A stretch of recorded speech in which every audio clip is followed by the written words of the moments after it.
The horizon stretched endlessly in every direction, a canvas of burnt ochre and faded grass that had once been green. The land remembered rain the way old men remember their youth, as something distant and perhaps imagined. For 3 months, the sky had been a pitiless blue dome, and the earth beneath had cracked open like a man's lips after days without water. Caleb Rowan stood on the porch of his ranch house, watching dust devils dance across the dried creek bed.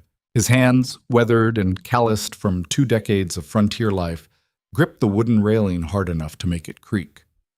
At 38, he looked older, the lines around his eyes deep enough to hide secrets, his dark hair threaded with premature gray. He wore a faded work shirt, sleeves rolled to the elbows, and canvas pants stained with the honest dirt of labor. Behind him, through the open door, came the sound he'd been dreading all morning, his daughter's cough. Small, wet, persistent. Each one drove a nail deeper into his chest. "Caleb," Eliza's voice drifted from inside, soft but strained. "Could you fetch more water? She's burning up again." He turned and stepped into the dim interior of their home. It was modest, but built with care. Rough-hewn timber walls, a stone fireplace he'd mortared himself, furniture pieced together from salvaged wood and determination. Eliza sat in the rocking chair near the window, their 9-month-old daughter Sarah cradled against her chest. The baby's face was flushed, her breathing shallow and rapid. Eliza looked up at him with eyes that held a terrible kind of hope, the kind that's already preparing for disappointment. She was 29, beautiful in the way frontier women often were, strength and gentleness forged together by necessity. Her auburn hair was pulled back in a simple braid, and her calico dress, though faded and mended in places, was clean. She'd always taken pride in keeping their home orderly, even when the world outside descended into chaos. "The fever's not breaking," she said quietly. "It's been 4 days now." Caleb crossed to her and placed a hand on Sarah's forehead. The heat radiating from her skin made his stomach turn. He'd felt this before, on cattle, on horses. It never ended well. "I'll ride to town," he said, his voice rough. "Doc Brennan might have something. We can't afford—" "I'll figure it out." Eliza's jaw tightened, but she nodded. They both knew their situation. The banknote was 3 months overdue. Their herd, once numbering 200 head, had dwindled to 73. Disease had taken some. Lack of water and grazing had taken others. They'd sold what they could to stay afloat, but the drought had devastated everyone. The market was flooded with desperate sellers and bare of buyers.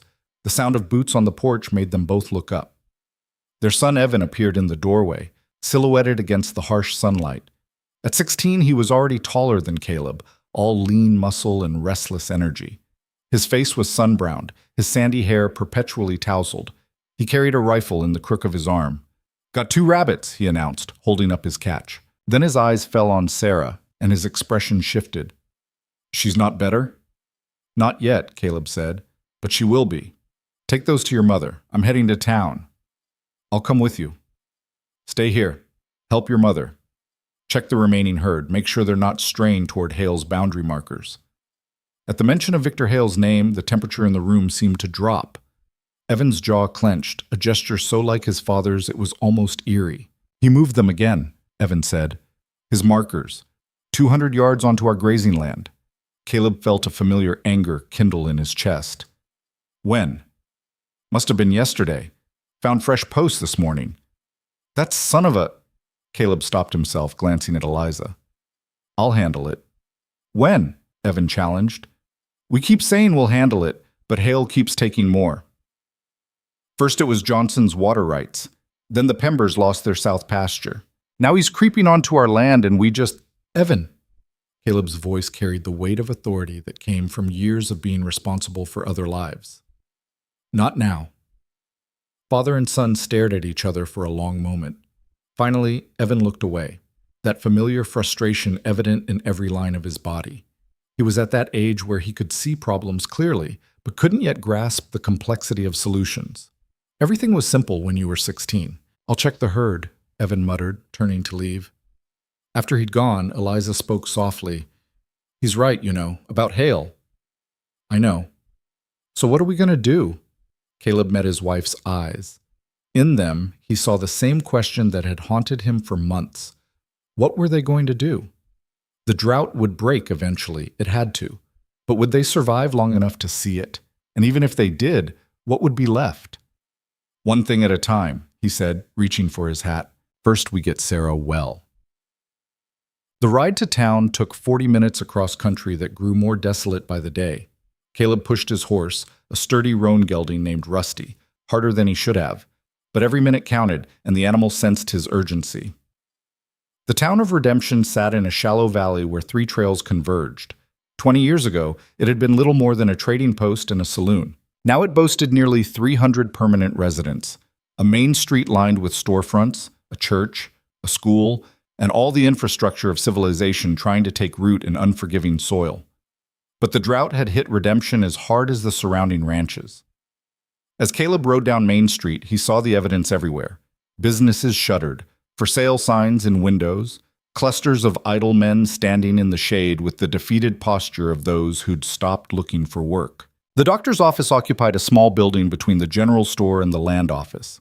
Caleb tied Rusty to the hitching post and climbed the steps, his boots heavy on the weathered wood. Inside, Doc Brennan looked up from his desk. He was a compact man in his 50s, with wire-rimmed spectacles and the permanently tired eyes of someone who'd seen too much suffering and possessed too few tools to fight it. "Caleb," he said, his tone already guarded, "what brings you in?" "Sarah's sick. Fever for 4 days now. Coughing. Won't take milk." The doctor's expression grew grave. "Bring her in. I'll examine her." "Can't. Eliza won't leave the house with her like this. I was hoping you might have something I could take back. Fever reducer. Something for the cough." Brennan removed his spectacles and pinched the bridge of his nose. "Caleb, I'll be straight with you. You still owe me for setting Evan's arm last spring. And there's the matter of your wife's confinement when Sarah was born. That's $63 outstanding." The number hit Caleb like a physical blow. $63. It might as well have been 6,000. "I'm good for it," he said, hearing the hollowness in his own voice. "You know I am. Soon as we sell some cattle, nobody's buying cattle, Caleb. You know that. The bottom's fallen out. Henderson tried to sell 30 head last week. Got offered 50 cents on the dollar and considered himself lucky. Then what am I supposed to do? Let my daughter die?" The words hung in the air between them, ugly and desperate. Brennan's face softened slightly. "I didn't say that." He rose and moved to a cabinet, unlocking it with a key from his vest pocket. He withdrew 2 small bottles and a paper packet.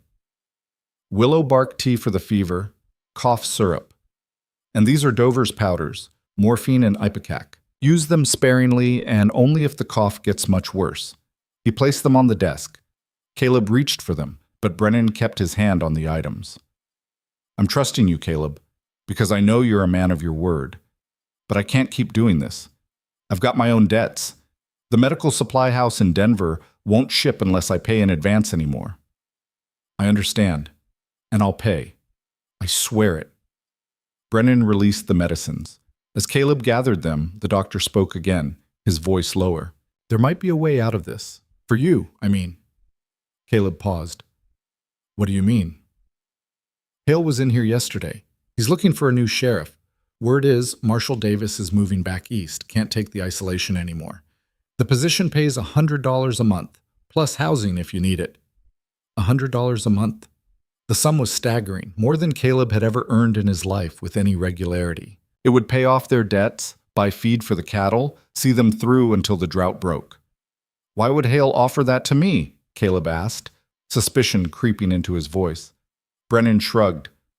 "You're respected. People know you're honest, and you can handle yourself. Everyone remembers that business with the cattle rustlers 5 years back." That had been different. That had been defending what was his. What's the catch?" Caleb asked. "No catch that I know of. Just law enforcement, keeping the peace." But Caleb could read between the lines. Hale didn't do anything out of kindness. If he wanted Caleb as sheriff, it was because he saw an advantage. Still, $100 a month. "I'll think about it," Caleb said, pocketing the medicines. "What do I owe you for these?" "Put it on your account." "And Caleb?" "Don't think too long. Hale's interviewing other candidates, too."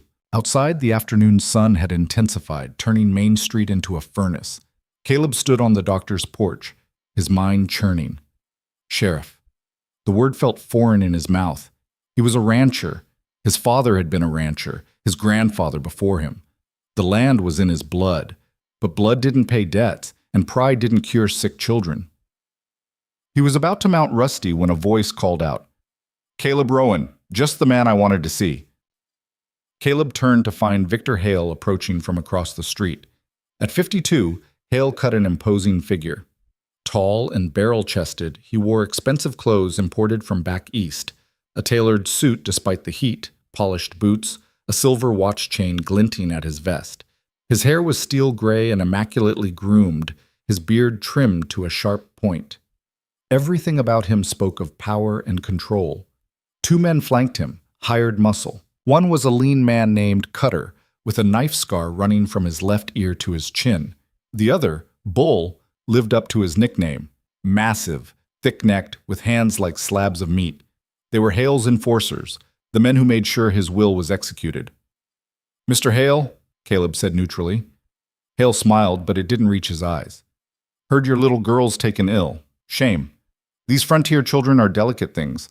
It's why I insisted on having my own daughter educated back east. Civilization has its advantages." Caleb's hands clenched, but he kept his voice level. "What can I do for you?" "Direct. I appreciate that. Walk with me a moment, would you?" It wasn't really a request. Hale started walking, and Caleb fell into step beside him. Cutter and Bull followed at a discreet distance. "You're a smart man, Caleb," Hale began. "You understand how things work. This land, this territory, it's in transition. The old ways are dying. The individual rancher, struggling alone against nature and market forces, it's not sustainable. The future belongs to those who can organize, consolidate, bring efficiency to this wilderness." "Meaning you," Hale chuckled, "meaning those with the vision and capital to do what's necessary. I've acquired Johnson's property, the Pember Ranch, 6 other smaller holdings. I'm building an empire that will thrive long after this drought ends. By foreclosing on your neighbors. By offering market value for properties that were failing anyway. I'm not the villain here, Caleb. I'm providing an opportunity for people to cut their losses with dignity." They'd reached the end of Main Street. Hale stopped and turned to face Caleb directly. "Your ranch is, what, 800 acres? You're carrying a banknote of $1,500 at 8% interest. You've missed 3 payments. The bank will foreclose by September if you can't catch up." The fact that Hale knew these details so precisely made Caleb's skin crawl. "I'll manage." "Will you? With what? Your herd's dying, your daughter's sick, and that medical care you can't pay for is just adding to your debt. Your boy's 16, too young to be much real help, and too old to not notice how bad things are getting. Your wife, He paused delicately. "Eliza's a strong woman, but everyone has a breaking point." "Get to it," Caleb said through gritted teeth. "I'll buy you out. $2,500. Cash. Today. It's more than fair. It's generous considering current market conditions. You can pay off your debts, relocate somewhere with better prospects, start fresh. $2,500. It would clear them. They could move to Denver, or even back east where Eliza had family. Escape this dying land and start over. But it was his land, his father's land. Every fence post, every acre had been earned with sweat and blood. "No," Caleb said. Hale's expression didn't change, but something cold flickered in his eyes. "That's unfortunate, because there's another matter we need to discuss. Those boundary markers your boy found, they're accurate.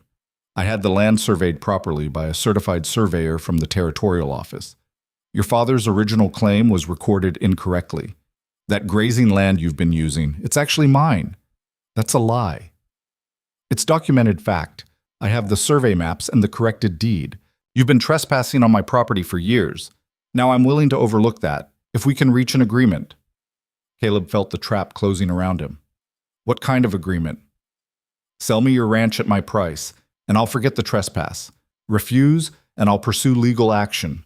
You'll end up losing the land anyway, plus owing me for years of unauthorized use of my grazing rights.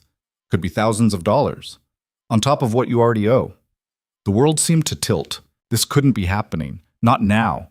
Not with Sarah sick and his resources exhausted. "I need to think about it," Caleb managed. Hale's smile returned. "Of course. But Caleb, Don't think too long. Opportunities like this have expiration dates. Oh, and one more thing. Doc Brennan mentioned you might be interested in the sheriff position? Caleb said nothing. It's yours if you want it. $100 a month. You'd be perfect for it. Honest, capable, respected. The town needs a man like you keeping order, especially now, with so many desperate people around. He paused. Of course, the sheriff would need to enforce all legal orders. Evictions, foreclosures, property disputes. It's a position that requires flexibility. And there it was. The real catch. Hale wanted him as sheriff so he'd have a legitimate lawman enforcing his land grabs and foreclosures. Someone the townspeople trusted carrying out Hale's agenda. Think about it, Hale said, clapping Caleb on the shoulder with false camaraderie. For your family's sake. He walked away, his enforcers falling in behind him like trained dogs. Caleb stood alone on the empty street, feeling like he'd just been run over by a freight wagon. The ride home passed in a blur. Caleb's mind spun through scenarios, each worse than the last. If he refused to sell, Hale would ruin him with legal fees over the boundary dispute. If he sold, he'd lose everything his family had built. If he took the sheriff job without selling, he'd become Hale's instrument. If he refused everything, Sarah might die because he couldn't afford her medicine. No matter which way he turned, he was trapped. The sun was setting when he finally rode into the ranch yard. Evan emerged from the barn, his face tight with worry. Where have you been? I was about to ride out looking. Caleb dismounted, his legs stiff. Had business in town. Where's your mother? Inside with Sarah. Evan's voice dropped. She's worse, Pa. The fever spiked about an hour ago. Ma's been crying. Caleb's heart clenched. He grabbed the medicines from his saddlebag and hurried inside. The house was dim, lit only by 2 oil lamps. Eliza sat in the rocking chair, Sarah limp in her arms. The baby's breathing was rapid and shallow, her face flushed an alarming crimson. Caleb, Eliza's voice broke on his name. I think we're losing her. No. He crossed to them quickly, kneeling beside the chair. I got medicine. Doc said it'll help. He prepared the willow bark tea with trembling hands, steeping it in hot water from the kettle. While it cooled, he tried to get Sarah to take some of the cough syrup. She turned her head weakly, most of it dribbling down her chin. Come on, sweetheart, he murmured. Just a little. Please. But Sarah's eyes were glassy, unfocused. Her tiny chest heaved with each breath. Eliza began to rock, a keening sound building in her throat. No, no, no. Evan stood in the doorway, his young face stricken with helpless horror. For the next 3 hours, they fought. Caleb and Eliza took turns trying to get medicine into Sarah, cooling her with damp cloths, praying to whatever force might be listening. But frontier children were fragile things, as Hale had said, especially in a land as harsh as this. At 11 minutes past midnight, Sarah Rowan drew her last breath. She simply stopped. One moment she was breathing, the next she wasn't. The silence that followed was absolute. Eliza didn't scream, didn't cry out. She just stared down at her daughter's still form with an expression of such profound devastation that Caleb felt something crack deep inside his own chest. Liza, he whispered, reaching for her. She pulled away from his touch, clutching Sarah tighter. Don't. Honey, please. Don't touch me. Her voice was flat, dead. Don't touch either of us. Caleb stood there, his arms hanging uselessly at his sides, watching his wife disappear into a grief so deep he couldn't follow. Behind him, he heard Evan's ragged breathing turn into sobs. His daughter was dead. His wife was broken. His son was destroyed. And he had failed them all. The only sound in the house was the ticking of the mantel clock, marking off seconds that no longer mattered. They buried Sarah the next morning in the small family plot beyond the north pasture, where Caleb's parents rested. Reverend Matthews came from town to say words over the tiny grave. A few neighbors attended, the ones who could spare the time from their own struggles. Eliza stood like a statue, dry-eyed and silent. She hadn't spoken since last night, hadn't eaten, barely moved. It was like she'd left her body behind with Sarah. After the service, after the neighbors had offered their awkward condolences and departed, Caleb found himself standing alone at the grave. Even Evan had gone back to the house, unable to bear it anymore. Caleb stared at the freshly turned earth. He'd built the coffin himself from pine boards, working through the night by lamplight. Such a small box. 9 months of life ended. 9 months of hopes and dreams buried. "I'm sorry," he said to the grave, to Sarah, to himself. "I'm so sorry." But sorry changed nothing. Sorry didn't bring her back. Sorry didn't feed his family or save his ranch or stop Victor Hale from circling like a vulture. He thought about Hale's offer. Both offers. Sell the ranch and walk away, or take the badge and become what? Hale's enforcer with legal authority? The thought sickened him, but what choice did he have?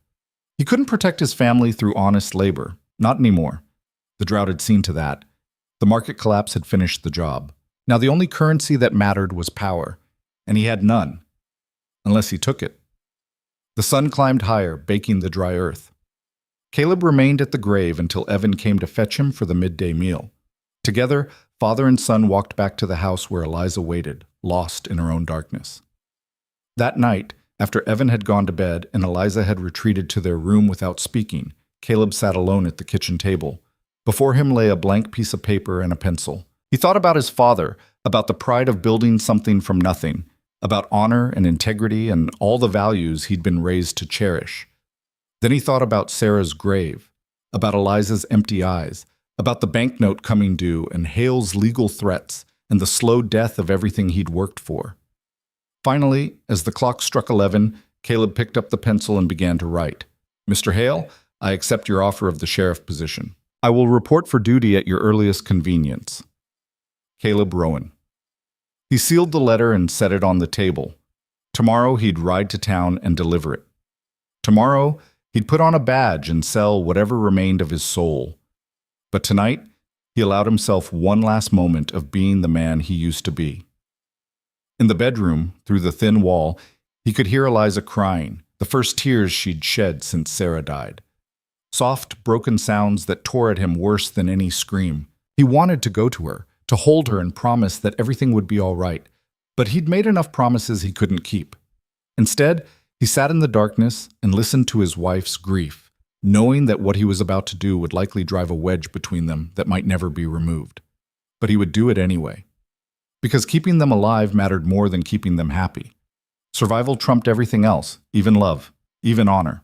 The candle burned down to nothing, and Caleb remained at the table, a man at a crossroads, choosing the only path that seemed to lead anywhere at all, even if that path led straight through darkness.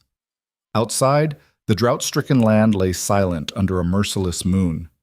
Somewhere in the distance, a coyote howled, a sound of loneliness and hunger that echoed across the empty miles. It sounded, Caleb thought, exactly like his soul. The next morning dawned clear and hot, just like all the mornings before it. Caleb rose before sunrise, moving quietly so as not to wake Eliza. She'd finally fallen into an exhausted sleep around 3 a.m., still wearing yesterday's dress, lying atop the covers rather than beneath them. He dressed quickly and stepped outside. The pre-dawn air was marginally cooler, though still carrying that dry, dusty quality that promised another scorching day. Evan was already up, working in the barn. Caleb found him mucking out stalls with a grim determination that suggested he was trying to exhaust himself into not feeling. "Morning," Caleb said. Evan didn't look up. "Morning. I'm riding to town. Need anything?" Why? The question was simple, but Caleb heard the challenge in it. Evan wasn't stupid. He knew something was happening. "Business," Caleb said. Now Evan did look up, his eyes red-rimmed from crying and lack of sleep. "What kind of business? We just buried Sarah yesterday. Ma won't even talk. And you're running to town on business?" "Evan, is it about Hale? Did you sell? Are we leaving?" "No, we're not selling. We're staying." Some of the tension left Evan's shoulders. "Then what?" Caleb hesitated. Part of him wanted to tell his son everything, to explain the impossible position they were in. But Evan was still young enough to believe in clear rights and wrongs. He wouldn't understand. Not yet. "I'll explain when I get back. Just take care of your mother. Don't let her stay in that room all day. Make her eat something." Evan studied him for a long moment, then nodded slowly. "All right. But Pa, whatever you're thinking of doing, yeah? Don't do it alone. We're family. We face things together." Caleb felt his throat tighten. "I know, son. I know. But even as he said it, he knew he was lying, because what he was about to do, he had to do alone. The responsibility and the guilt would be his to carry. He saddled Rusty and rode out as the sun breached the horizon, painting the sky in shades of blood and fire. Redemption was just beginning to stir when Caleb arrived. He tied Rusty outside the Frontier Hotel, where Hale kept an office on the second floor. Taking a deep breath, he climbed the stairs and knocked. "Come," Hale's voice called. The office was opulent by Frontier standards. Mahogany desk, leather chairs, Turkish rug, a crystal decanter of whiskey catching the morning light. Hale sat behind the desk, reviewing papers. He looked up when Caleb entered, and a slow smile spread across his face. "Sheriff Rowan," he said, emphasizing the title. "I received your letter. I'm pleased you've made the sensible choice." Caleb placed his hat on the chair but remained standing. "When do I start?" "Eager. I like that. You can start today if you're ready. Marshall Davis is already gone, left on yesterday's stage. The office is yours." He opened a drawer and withdrew a silver star, setting it on the desk between them. "Your badge and your authority." Caleb stared at the badge. It was surprisingly heavy when he picked it up.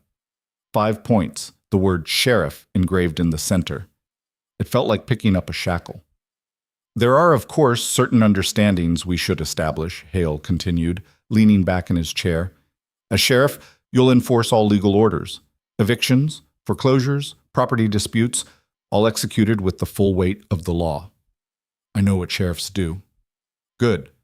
Because there's quite a backlog. Several ranchers are behind on their loans. The bank will be issuing foreclosure notices this week. I'll need you to serve them and, if necessary, enforce the evictions."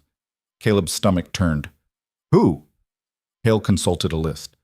"Morrison, Chen, the widow Hartley, Fletcher, several others.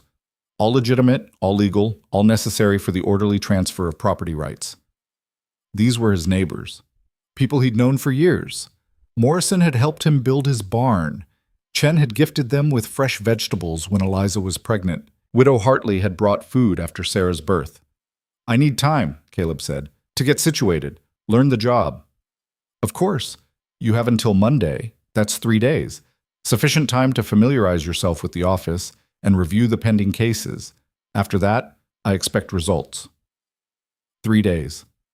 72 hours before he had to start destroying lives. Hale stood and extended his hand. "Welcome to your new position, Sheriff. I'm confident you'll serve with distinction." Caleb forced himself to shake. Hale's grip was firm, proprietary, like he was sealing a deal on a horse or a parcel of land.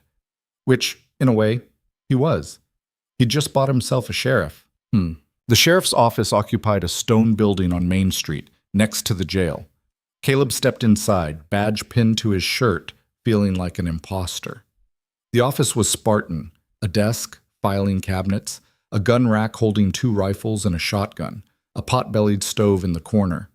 The jail cells were through a heavy door in the back, 4 of them, currently empty.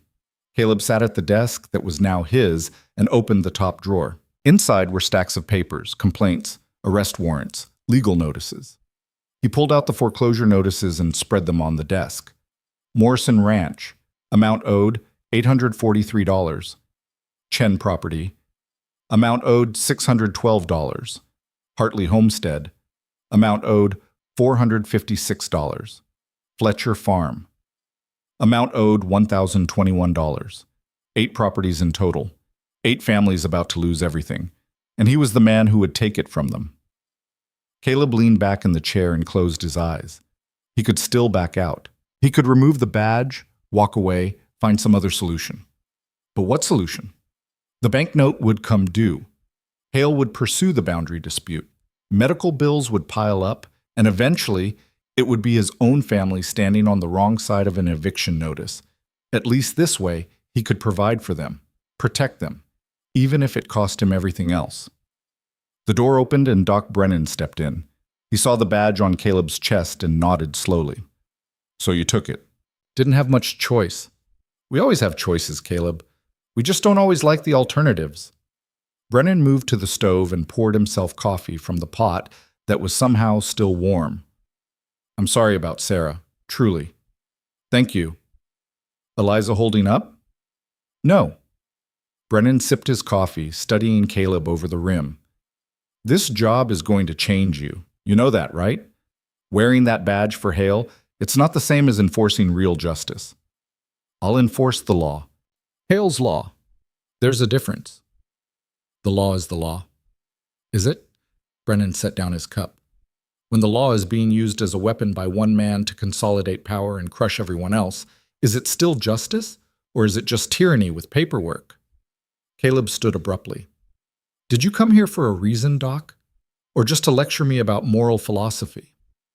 I came to tell you that word's already spreading about your new position. Some folks are relieved. They trust you. Others, he paused. Others remember whose payroll you're on now. Be careful, Caleb. Hale's made a lot of enemies, and when you start serving those eviction notices, you're going to make a lot more. After Brennan left, Caleb stood alone in the office, the weight of the badge on his chest feeling heavier with each passing moment. Through the window, he could see Main Street. Normal people going about their normal lives, unaware that everything was about to change, unaware that the man they'd trusted was about to become the instrument of their destruction. He thought about Eliza, alone in their house with her grief, about Evan, trying to hold things together, about Sarah's grave, still fresh. Then he looked down at the foreclosure notices on his desk and began to read. By Monday, he'd have to choose which door to knock on first, which neighbor to betray, which friend to destroy.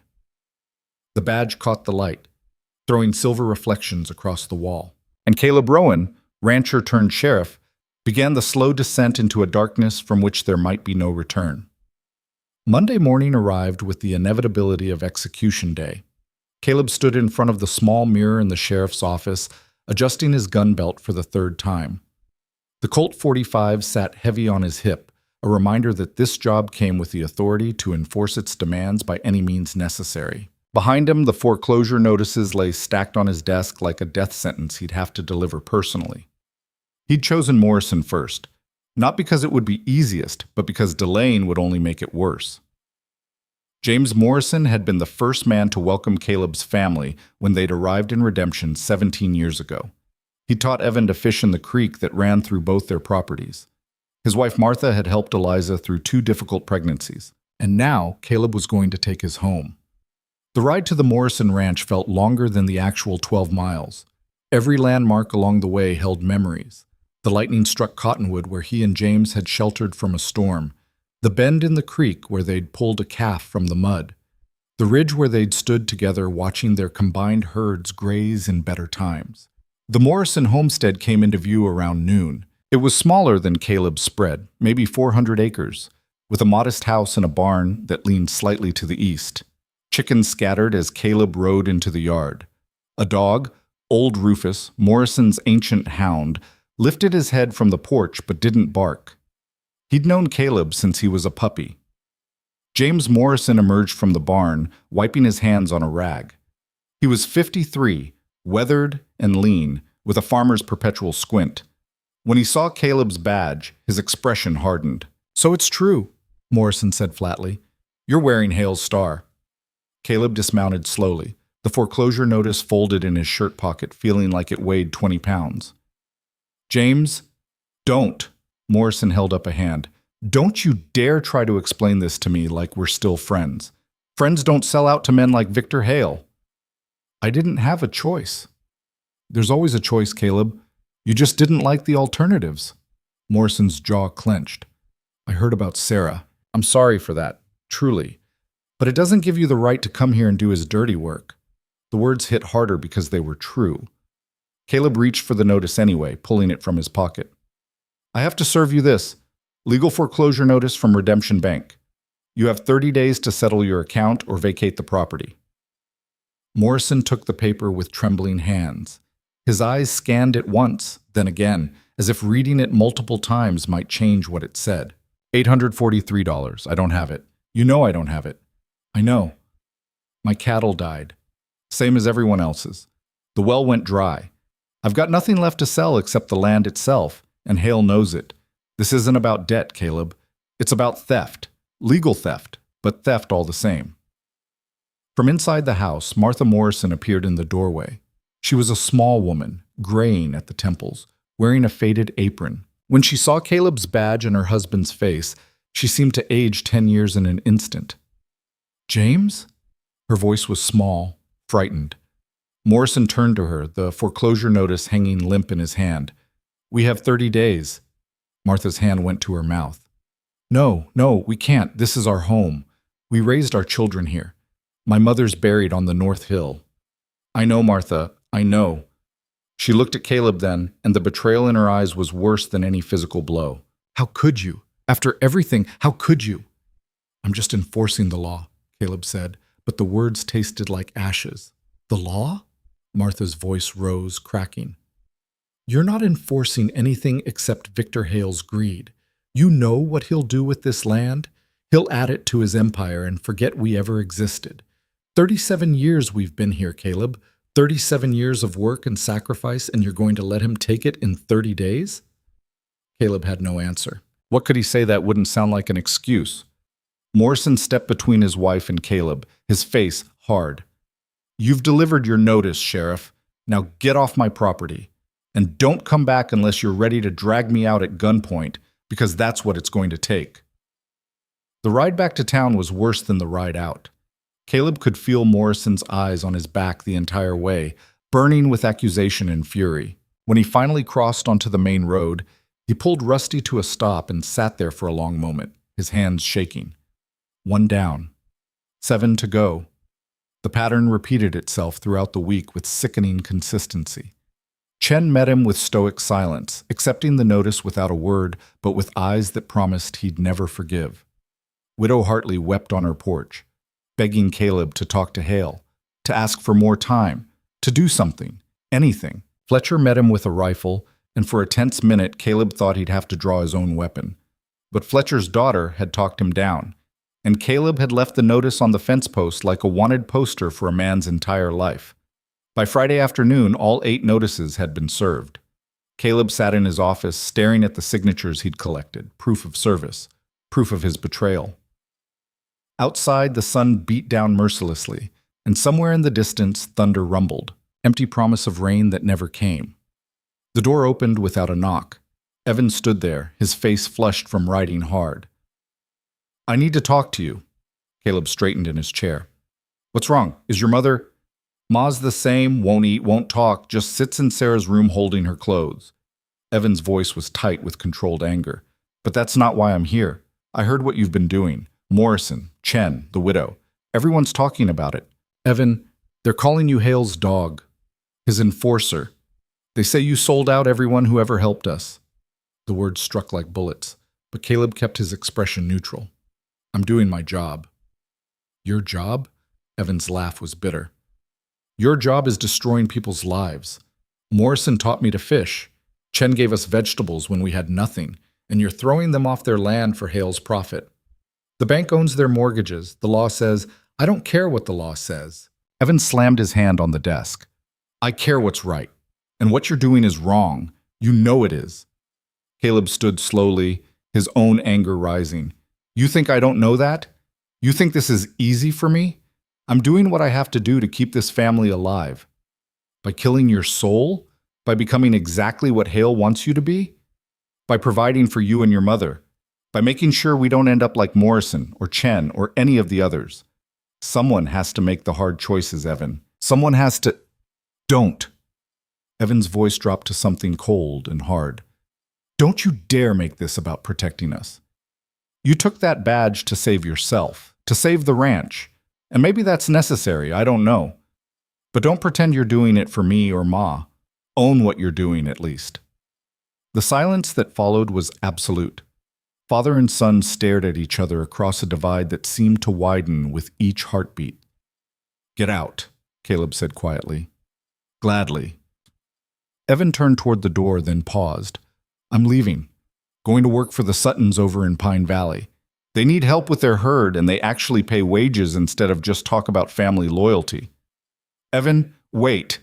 But his son was already gone, the door slamming behind him hard enough to rattle the windows. Caleb stood alone in the office, his hands clenched so tight his nails cut into his palms. Everything was falling apart. Sarah was dead. Eliza had retreated into a grief so deep he couldn't reach her. And now Evan was leaving, running from the man his father had become. He'd thought taking the badge would save his family. Instead, it was tearing them apart from the inside. The door opened again, and Caleb looked up, hoping Evan had returned. But it was Hale, impeccably dressed as always, with Cutter and Bull flanking him like shadows.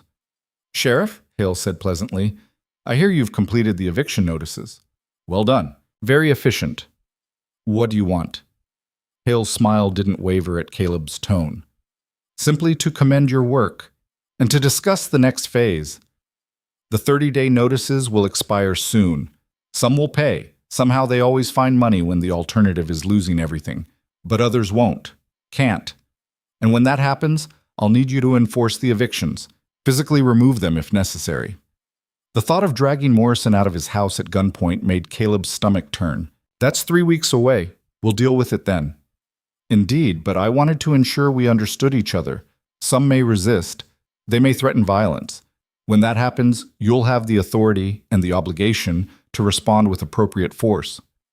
"You want me to shoot them?" "I want you to maintain order. If someone points a rifle at a lawman, well, you have every right to defend yourself. The law is quite clear on that point." Caleb met Hale's eyes and saw the calculation there. This wasn't just about land acquisitions. Hale wanted to break the resistance, to show the entire territory that defying him was futile. And he wanted Caleb to be the instrument of that lesson. "I won't murder for you," Caleb said flatly. "No one's asking you to murder anyone, Sheriff, simply to uphold the law. If blood is spilled, it will be because someone chose violence over reason." Hale moved to the window, looking out at the dusty street. "You know, there's a fascinating aspect to power. It's not actually about having the biggest gun or the most money. It's about having the law on your side. When I evict Morrison, I'm not stealing. I'm enforcing a legal contract. When you remove him, you're not brutalizing. You're maintaining order, everything wrapped in legitimacy." "It's still wrong." "Wrong is such a relative term. Is it wrong for a bank to expect repayment? Is it wrong for a creditor to reclaim collateral when loans default?" "These people signed contracts. They understood the terms. I'm simply holding them to their word. You're exploiting their desperation. I'm providing opportunity where they failed to succeed. There's a difference." Hale turned back from the window. "But we're getting philosophical, and I prefer practical matters. I have another task for you." He gestured to Bull, who stepped forward and placed a folder on Caleb's desk. Inside were property documents and a map.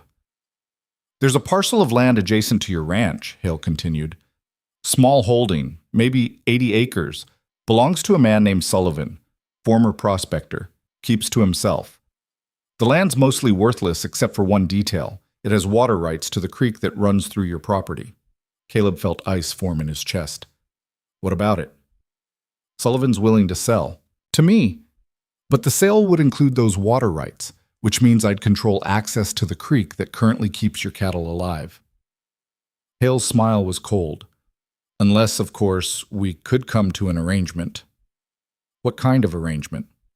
"Simple. There's a ranch about 40 miles west, owned by a man named Garrett. He's been resistant to my acquisition offers. Stubborn fellow. I need someone to ride out there and explain the situation. Encourage him to be reasonable. You, as sheriff, would carry considerable authority. Your badge would lend weight to the conversation. You want me to threaten him. I want you to negotiate with the full backing of the law." Hale leaned forward slightly. "Do this, and Sullivan's water rights transfer to you instead of me. Your ranch stays viable. Your cattle survive. Your family's future is secured." The trap was elegant in its cruelty. Refuse, and Hale would choke off Caleb's water supply, finishing what the drought had started. Accept, and he'd be actively recruiting for Hale's land grab, using his badge to intimidate people into surrendering their property. "I need time to think about it," Caleb managed. "Of course. Take the weekend. But Caleb?" Hale's expression hardened. "Monday morning, I expect an answer, and I expect it to be the right one, for everyone's sake." After Hale left, Caleb sat motionless for a long time. The folder lay open on his desk. Sullivan's water rights documentation staring up at him like an accusation. He'd thought he'd hit bottom when he served the eviction notices, but there was always another level down in the darkness. Always another compromise Hale would demand, and each one would pull him deeper into a hole he might never climb out of. The sound of horses outside drew his attention. Through the window, he saw a group of riders approaching, 5 men, all armed. Morrison led them, his face set with grim determination. Chen rode beside him, along with Fletcher and 2 others. Caleb didn't immediately recognize. They tied their horses outside and walked toward the office in a group. This wasn't a social call. Caleb stood and moved his hand closer to his gun, then forced himself to relax. These were his neighbors, not outlaws. But the look in Morrison's eyes suggested the distinction might not matter much longer. The door opened and all 5 men filed in, spreading out in a rough semicircle facing Caleb's desk. Morrison stepped forward as spokesman. "We've been talking," he said without preamble. "All of us who got your notices. And we've decided we're not leaving. James, the law, damn the law. And damn Hale. And damn you for being his instrument." Morrison's voice was steady but hard as iron. "You want our land, you're going to have to take it by force. Every acre, every building. And we'll fight you every step of the way." "You can't win this," Caleb said. "You'll just get people hurt." "Maybe. But at least we'll go down fighting for what's ours instead of rolling over for a tyrant." Morrison glanced at the men beside him, who nodded in agreement. "We wanted you to hear it direct. When those 30 days are up, if you come to enforce those evictions, you better bring help, because we won't go peacefully." Chen spoke for the first time, his accent thick but his words clear. "My grandfather homesteaded that land. My father worked it. I raised my children there. You want it, Sheriff? You take it over my dead body." "That's what I'm trying to avoid," Caleb said, frustration bleeding into his voice. "Then tell Hale no," Morrison shot back. "Tell him you won't be his enforcer anymore. Stand with us instead of against us." "And then what? Hale ruins me, takes my land. My family ends up exactly where you are now. So you'll sacrifice everyone else to save yourself?" Fletcher's voice was filled with contempt. "That's cowardice dressed up as pragmatism." The accusation stung because it was true. Caleb had made his choice, and it had been a selfish one. Survival at any cost, even if that cost was his neighbors' homes and his own integrity. "Get out," Caleb said quietly. "All of you, before I arrest you for threatening a lawman." Morrison laughed, a harsh sound without humor. "You going to throw us all in jail? For what? Defending our property? The whole town will know what you are then, Caleb. Not a sheriff, not a peacekeeper. Just Hale's hired gun and a tin star." "I said get out." The men filed toward the door, but Morrison paused at the threshold. "I remember when you first came to this territory. Young, idealistic, full of plans for building something good. Your father would be ashamed of what you've become."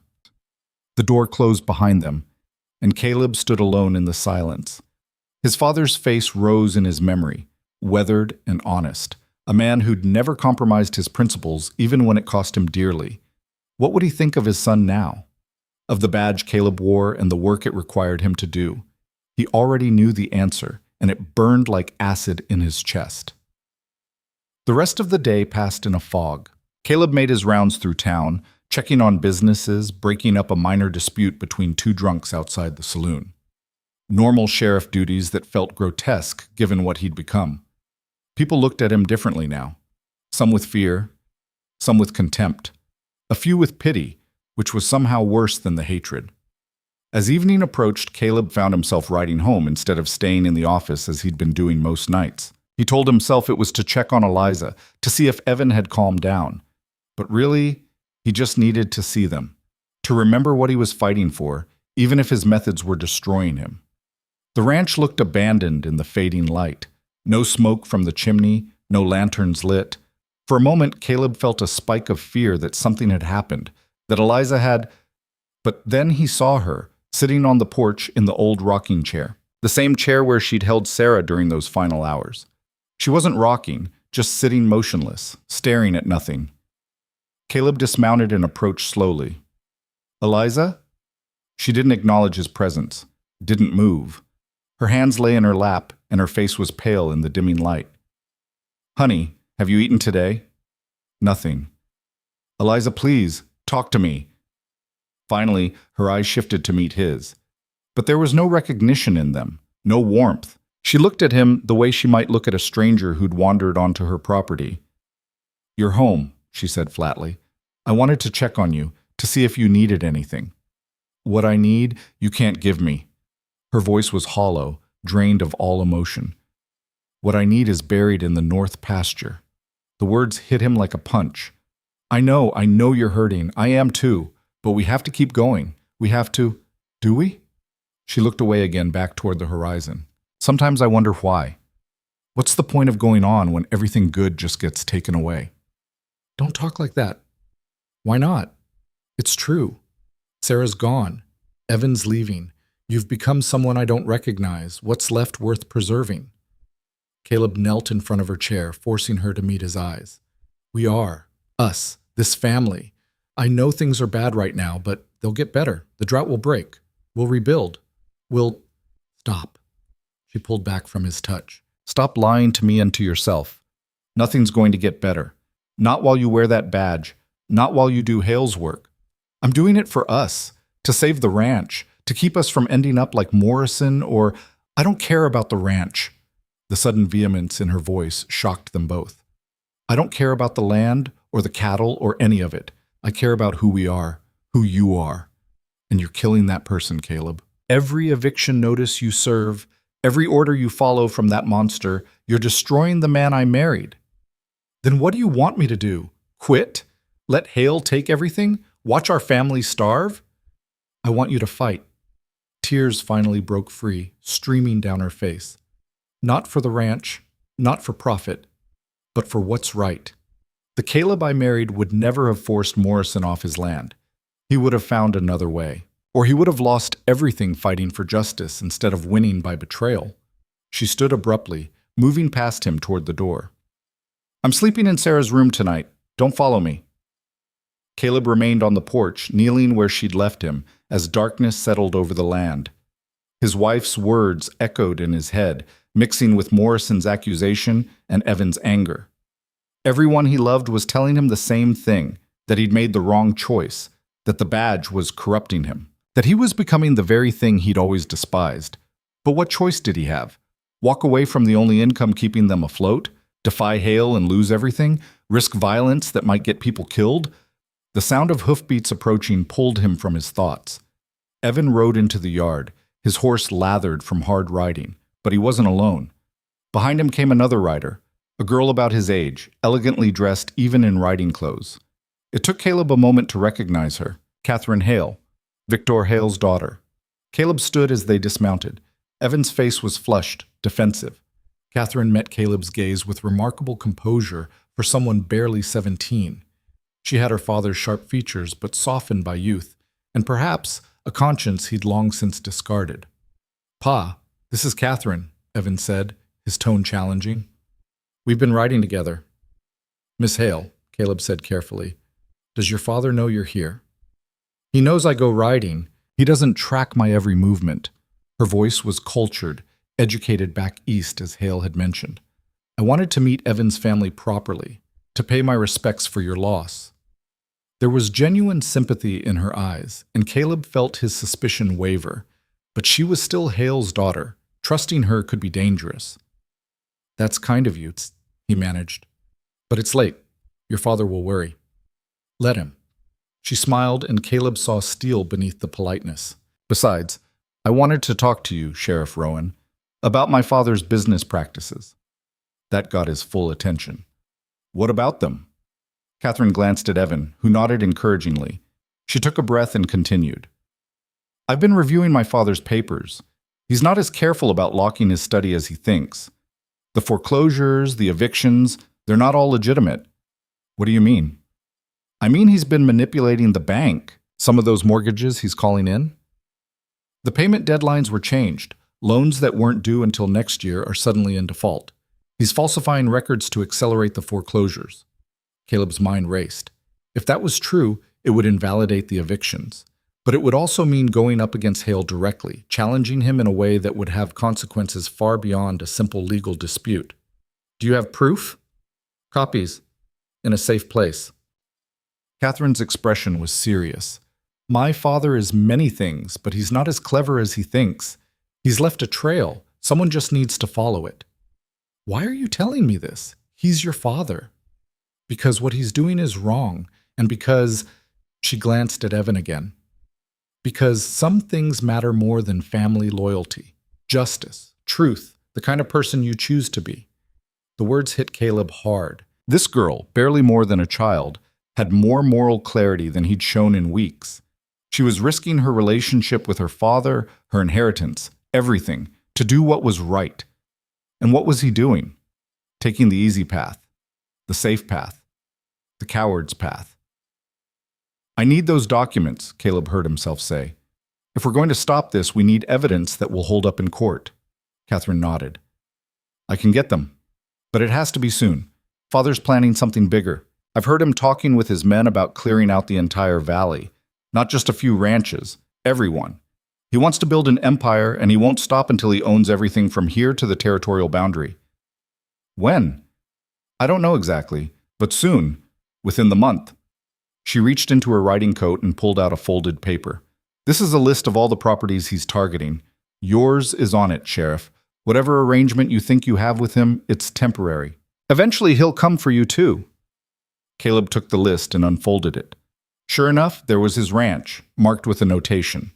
Final acquisition, after useful period expires. He'd been a fool. Hale had never intended to let him keep the ranch. The sheriff position was just a tool to use Caleb's credibility to crush the resistance. Once that was accomplished, Caleb himself would be discarded like all the others. Thank you, he said to Catherine, for trusting me with this. Don't thank me yet. Thank me after you've done something with it. She moved toward her horse, and Evan moved to help her mount. The care in his movements, the way she smiled at him, they cared for each other, genuinely. Which meant Evan had a vulnerability now, something Hale could exploit if he learned about the relationship. Catherine, Caleb said as she settled into her saddle, be careful. If your father suspects you've been looking at his papers, he won't. I'm his perfect daughter, obedient, dutiful. He sees what he wants to see. Her smile turned sad. It's both a blessing and a curse. She rode off into the darkness, leaving Caleb and Evan alone in the yard. Father and son stood in uncomfortable silence for a moment. I'm sorry, Evan said finally, for what I said earlier about you saving yourself. You were right. No, maybe partly, but I didn't understand, didn't see how impossible the situation was. He gestured toward where Catherine had disappeared. She made me see it differently. You're not Hale's dog. You're trapped, same as everyone else, just in a different kind of cage. Caleb felt something loosen in his chest. I'm still sorry. For Morrison. For all of it. So what are we going to do? The question hung in the air between them. Caleb looked down at the list in his hands, at the evidence of Hale's grand design. Then he looked at his son, standing tall and brave in the darkness, ready to fight despite the odds. We're going to stop him, Caleb said. I don't know how yet, but we're going to expose what he's doing and bring him down. That'll be dangerous. He has men, resources, the law on his side. I'm the law now, remember? Caleb touched the badge on his chest. Maybe it's time I started using that for something other than his profit. Evan's smile was fierce and proud. About damn time. They walked to the house together, already planning. Inside, Eliza slept in Sarah's room, lost in her grief. But for the first time in weeks, Caleb felt something other than despair. He felt purpose, direction, the faint stirring of hope. The road ahead would be brutal. Hale wouldn't go down without a fight, and that fight would likely destroy everything Caleb had left. But at least he'd be fighting for the right reasons. At least he'd be the man Eliza had married, the man his father had raised him to be. The drought continued. The land remained parched and dying. But in Caleb Rowan's chest, something that had been dormant for too long began to kindle back to life. His conscience, his courage, his soul. And once lit, that kind of fire didn't extinguish easily. The next 3 days passed in a careful dance of deception. Caleb continued his duties as sheriff, making his rounds through Redemption, maintaining the appearance of Hale's loyal enforcer, while secretly meeting with Catherine to gather evidence. She proved remarkably resourceful, slipping documents from her father's study and copying them by candlelight in her room. Each page she delivered was another nail in Hale's coffin: altered loan agreements, falsified payment records, correspondence with the bank manager revealing the conspiracy. Evan served as messenger, riding between the ranch and town under the pretense of running errands. The romance between him and Catherine had blossomed quickly, with the intensity that only young people facing danger together could achieve. Caleb watched them together during one late-night meeting in the barn and saw the way Catherine looked at his son, not with the practiced charm of a wealthy man's daughter, but with genuine affection mixed with fear for what they were attempting. "This is the last of them," Catherine said, handing over a leather portfolio during their fourth meeting. Her hands trembled slightly as Evan took it from her. "Father's been suspicious. He asked me yesterday if I'd been in his study."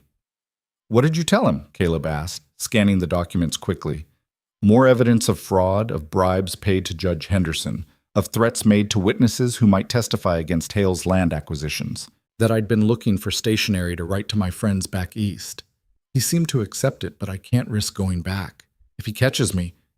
She didn't finish the sentence, but they all understood. Hale's temper was legendary, and his daughter wouldn't be exempt from it if he discovered her betrayal. "You've done enough," Caleb said. "More than enough. Now you need to stay clear of this. When everything comes out, your father will know someone gave me these documents. I'll say I found them during an investigation. He won't believe that. Maybe not, but it'll give you some cover, at least enough to get you away from him if you need to." Catherine's jaw set in a way that reminded Caleb uncomfortably of her father. "I'm not running. Whatever happens, I'll face it. These are my choices, and I'll stand by them." Evan reached for her hand, and she took it without hesitation. The gesture was simple but profound, and Caleb felt a pang watching them. Young love in the middle of a war. It never ended well in the stories. After Catherine left, Caleb and Evan spread the documents across the workbench in the barn, organizing them by date and offense. The scope of Hale's corruption was staggering. He'd been systematically defrauding ranchers for nearly 2 years, accelerating foreclosures, bribing officials, even threatening violence against those who resisted. The evidence was damning, more than enough to bring charges that would destroy him. But it also revealed something more troubling. Hale had been preparing for resistance. Among the documents were purchase orders for weapons, contracts with hired guns from as far away as Texas, and detailed maps showing strategic positions around the valley. He was ready for a range war if it came to that. "He's built an army," Evan said, staring at a roster of names. 20 men, all professional gunfighters. "That's not security. That's an occupying force." He knows people will fight back eventually," Caleb replied. "He's planning to crush them when they do. Make an example that'll keep everyone else in line." "So what do we do? Take this to the territorial marshal?" Caleb shook his head. "The nearest marshal is in Denver, 3 days' ride. By the time we get there and back with help, Hale could disappear half this evidence and intimidate anyone who might testify. No, we need to handle this here, locally." "With what? You're one sheriff. Morrison and the others don't trust you. Hale has 20 guns." "Then we even the odds." Caleb gathered the documents carefully, sliding them back into the portfolio. "And we start by turning Hale's own trap against him." The plan that formed over the next day was risky to the point of recklessness, but Caleb could see no other way forward. Hale expected him to enforce the evictions when the 30-day notices expired. Instead, Caleb would use that moment to expose the fraud publicly, with witnesses and evidence that couldn't be ignored or suppressed. But to pull it off, he needed Morrison and the others to trust him again, a trust he'd thoroughly destroyed. On Wednesday morning, Caleb rode to the Morrison ranch alone, unarmed except for the portfolio of documents. Morrison saw him coming and met him in the yard with a rifle cradled in his arms.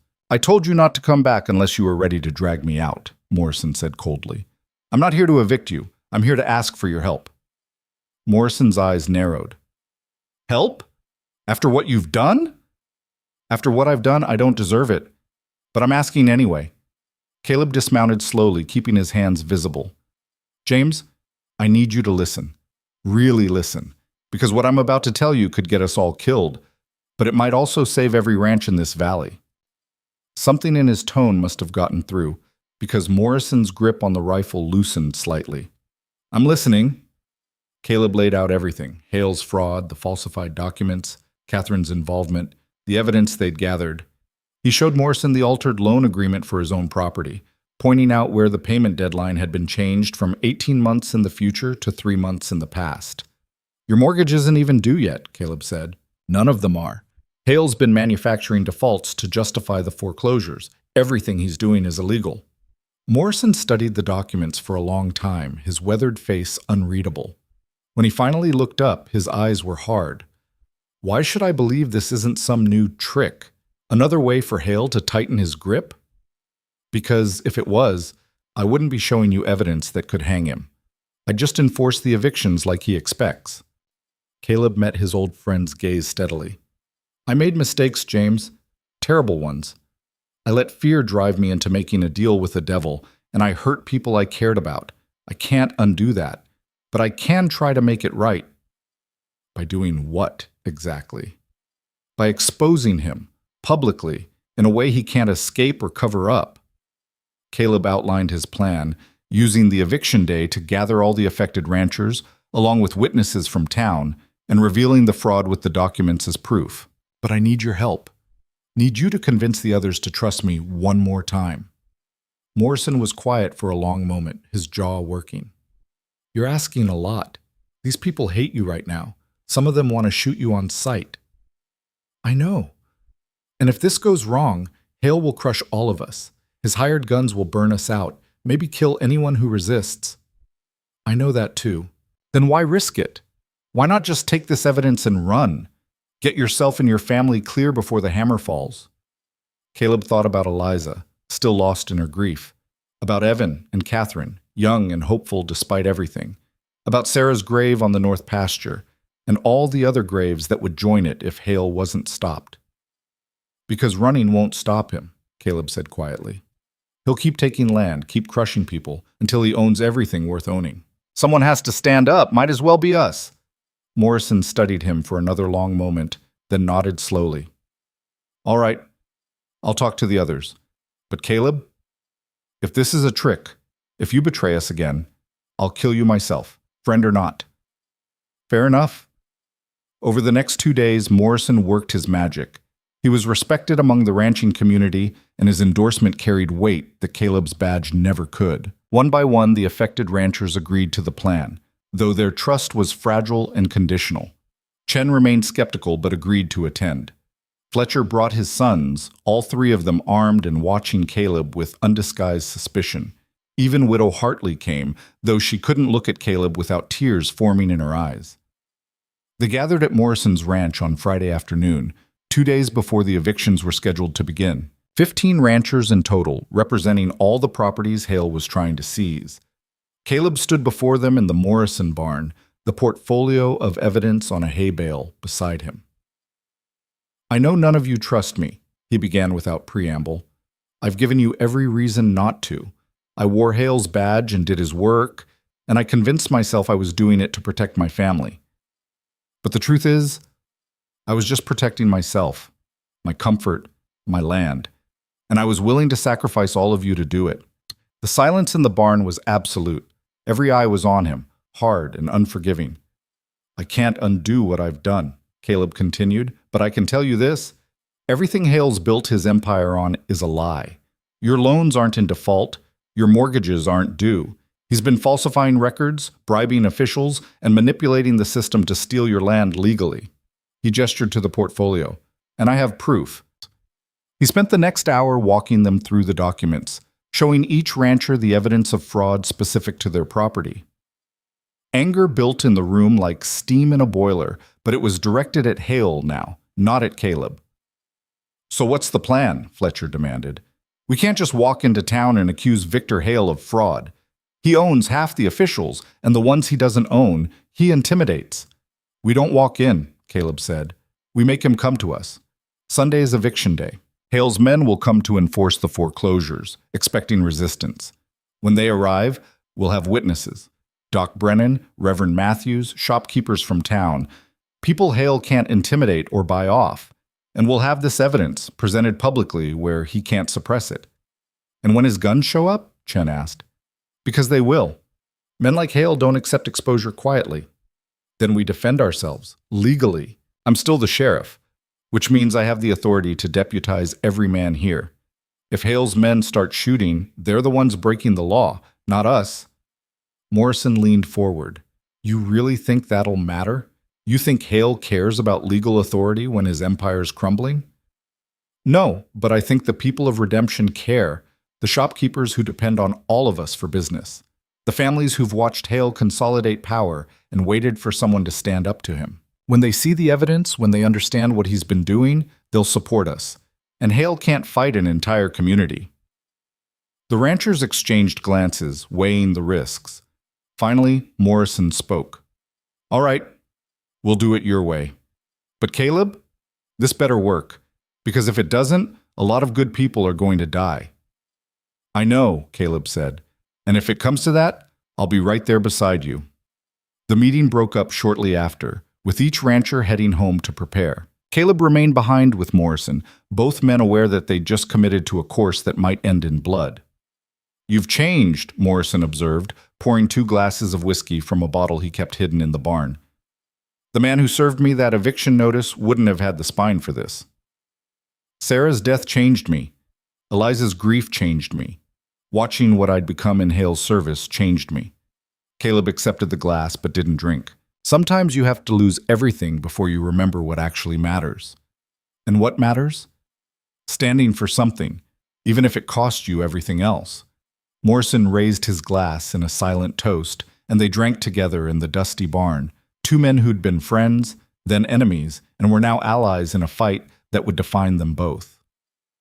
Saturday passed in tense preparation. Caleb spent the morning deputizing the ranchers, issuing them official badges that gave them legal authority to defend their property. He sent Evan into town with messages for Doc Brennan and Reverend Matthews, asking them to be at the Morrison Ranch Sunday morning as witnesses. Both agreed, though Brennan sent back a note warning that Hale had been asking questions about Caleb's recent activities. In the afternoon, Caleb finally went home to see Eliza. He found her in the kitchen for the first time in weeks, preparing a simple meal of beans and cornbread.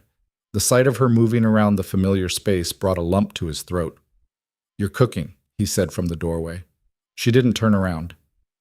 "I got tired of sitting in that room, tired of staring at her empty crib and wishing I could die too." The bluntness of the statement shocked him. "Eliza? I'm not saying I want to anymore. I'm saying I did. For weeks. Every morning I woke up, and the first thing I felt was disappointment that I was still breathing." She finally turned to face him, and he saw that while her eyes were still rimmed with grief, there was something else there too, a spark of the woman she used to be. "But yesterday I heard Evan talking to you in the barn about fighting Hale, about standing up. You shouldn't have heard that. It's dangerous, and I didn't want to."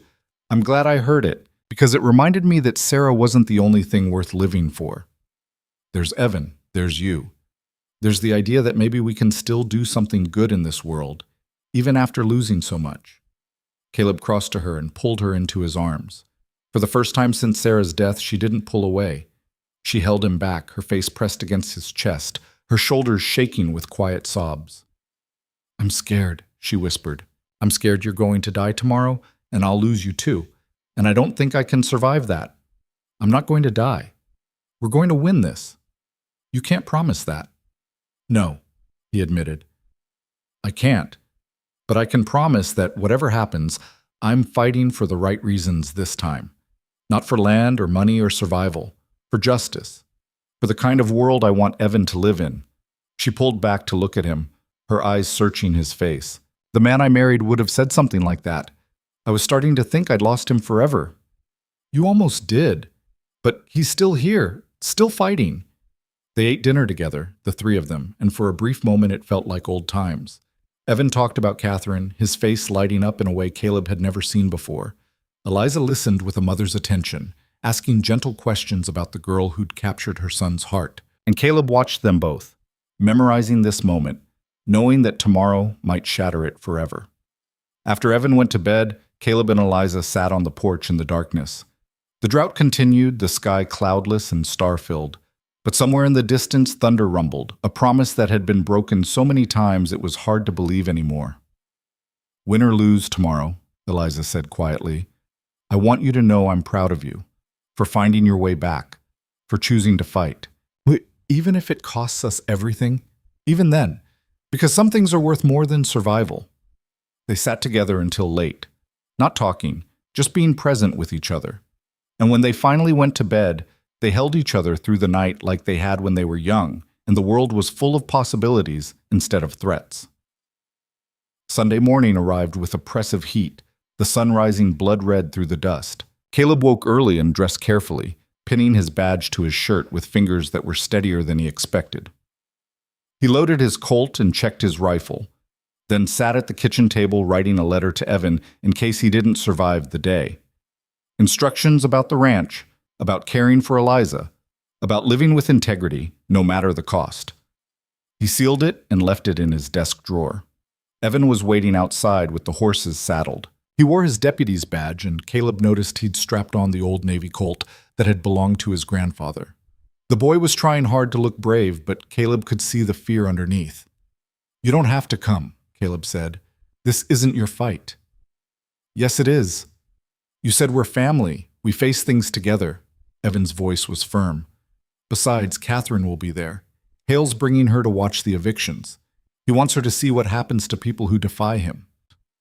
The cruelty of that decision sent fresh anger through Caleb's veins, using his own daughter as a lesson in intimidation. It was exactly the kind of thing Victor Hale would do. Eliza emerged from the house carrying a rifle. Both men turned to stare at her.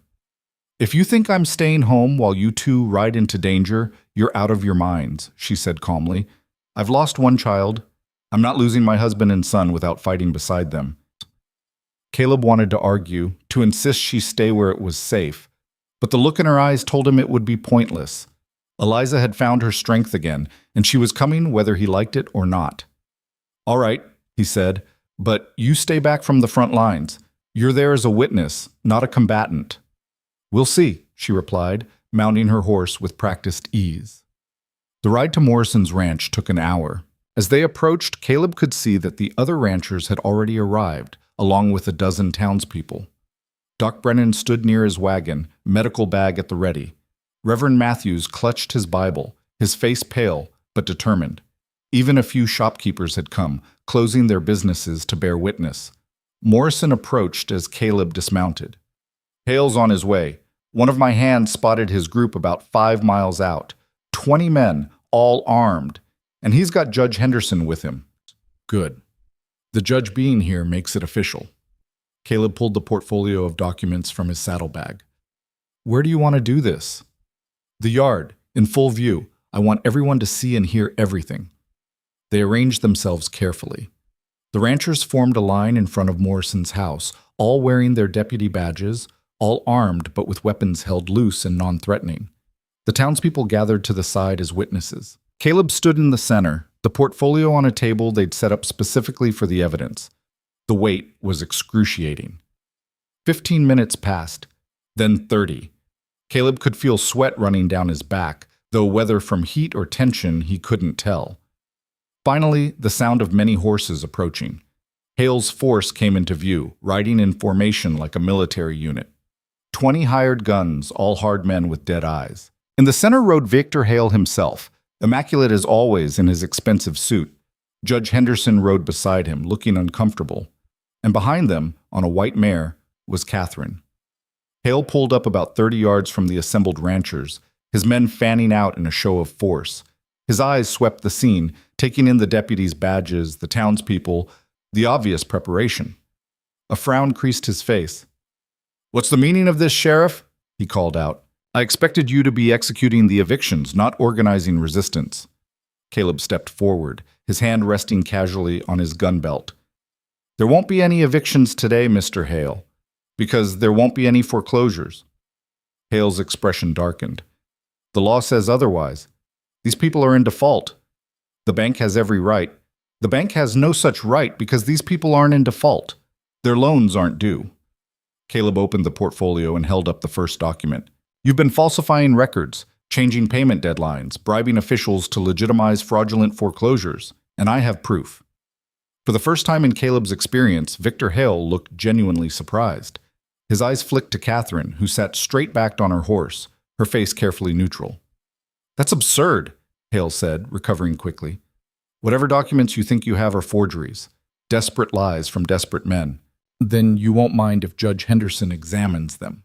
Caleb gestured to the judge. Your Honor, these are loan agreements, payment records, and correspondence between Mr. Hale and bank officials. I believe you'll find them very illuminating. Henderson dismounted reluctantly and approached the table.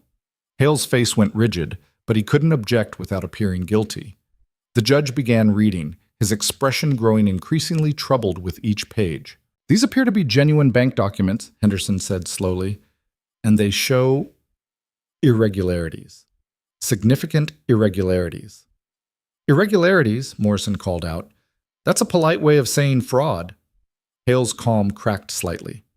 Judge, you can't seriously be considering the ravings of these outlaws. They're trying to escape their legal obligations through wild accusations. I'm considering evidence, Mr. Hale. Evidence that suggests you've been manipulating the foreclosure process. Henderson held up one particular document. This letter, signed by you and Mr. Parsons at the bank, explicitly discusses accelerating the acquisition timeline by adjusting payment schedules. That's not legal business practice. That's fraud. A murmur ran through the crowd. Several of Hale's hired guns shifted uncomfortably, sensing that the situation was spiraling out of their employer's control. Hale's eyes locked onto Caleb, and the hatred there was absolute. You're making a very big mistake, Sheriff, attacking a man of my standing with fabricated evidence. I'll see you ruined for this. Worse than ruined. The only one getting ruined here is you, Caleb replied. Your empire was built on lies and corruption. Now everyone knows it. Do they? Hale gestured to his hired guns. I have 20 men here. You have what? A handful of ranchers playing deputy? You think moral authority stops bullets? The threat hung in the air like a blade. Caleb felt every eye on him, waiting to see how he'd respond. Behind Hale, he could see Catherine's face, pale and frightened. You're right about one thing, Caleb said calmly. Moral authority doesn't stop bullets, but the law does. And I'm the law here. Any man who draws a weapon is committing assault on a peace officer. Any man who fires is committing murder. And every person here is a witness. Witnesses can be intimidated or silenced. 20 witnesses in broad daylight? You're not that powerful, Hale. You can't kill everyone who knows the truth. For a long moment, Hale said nothing. Caleb could see him calculating, weighing his options. He could order his men to attack, but it would be a bloodbath that would destroy whatever reputation he had left. Or he could retreat, but that would mean admitting defeat. Finally, Hale smiled, and it was the coldest thing Caleb had ever seen. You want to play sheriff, Caleb? Fine. But you're forgetting something. Your boy, Evan, has been courting my daughter, sneaking around behind my back, filling her head with romantic nonsense. Evan stiffened beside Caleb. Sir, Shut up, boy. I'm not talking to you. Hale's eyes never left Caleb's face. 3 days ago, one of my horses went missing. A valuable stallion. And yesterday I received word that your boy was seen riding near my property around the same time. Ice flooded Caleb's veins. He knew where this was going. That's a lie, Evan said hotly. I never— Bull, show them, Hale commanded. The massive enforcer dismounted and walked to one of the pack horses. He pulled back a tarp, revealing a saddle with ornate silver conchos. Found this hidden in the Rowan barn this morning. It's the saddle that was on my stallion when it was stolen. You planted that, Evan shouted. I've never seen it before. But Caleb saw the trap closing. Plant evidence, make an accusation, force a choice. Hale was retaliating in the most personal way possible. Horse theft is a hanging offense, Hale said quietly. Sheriff Rowan, I'm here to report a crime. Are you going to enforce the law? Or are you going to show everyone here that you're just as corrupt as you claim I am? The silence that followed was crushing. Every person in that yard understood what was happening. Hale had turned Caleb's own weapon against him. Either arrest his own son on a false charge or prove himself a hypocrite who only enforced laws when it suited him. The evidence is fabricated, Caleb said, his voice tight. Everyone here knows it. Do they? Can you prove it? Or are you asking me to accept accusations without evidence? The same thing you're demanding I accept about myself? Hale's smile widened. Either way, Sheriff, you lose. Either you're a corrupt lawman protecting his criminal son, or you arrest your boy and watch him hang for a crime I framed him for. Your choice." Caleb's hand tightened on his gun. He could feel Eliza's eyes on him, could sense Evan's fear. Morrison and the others waited to see what he would do.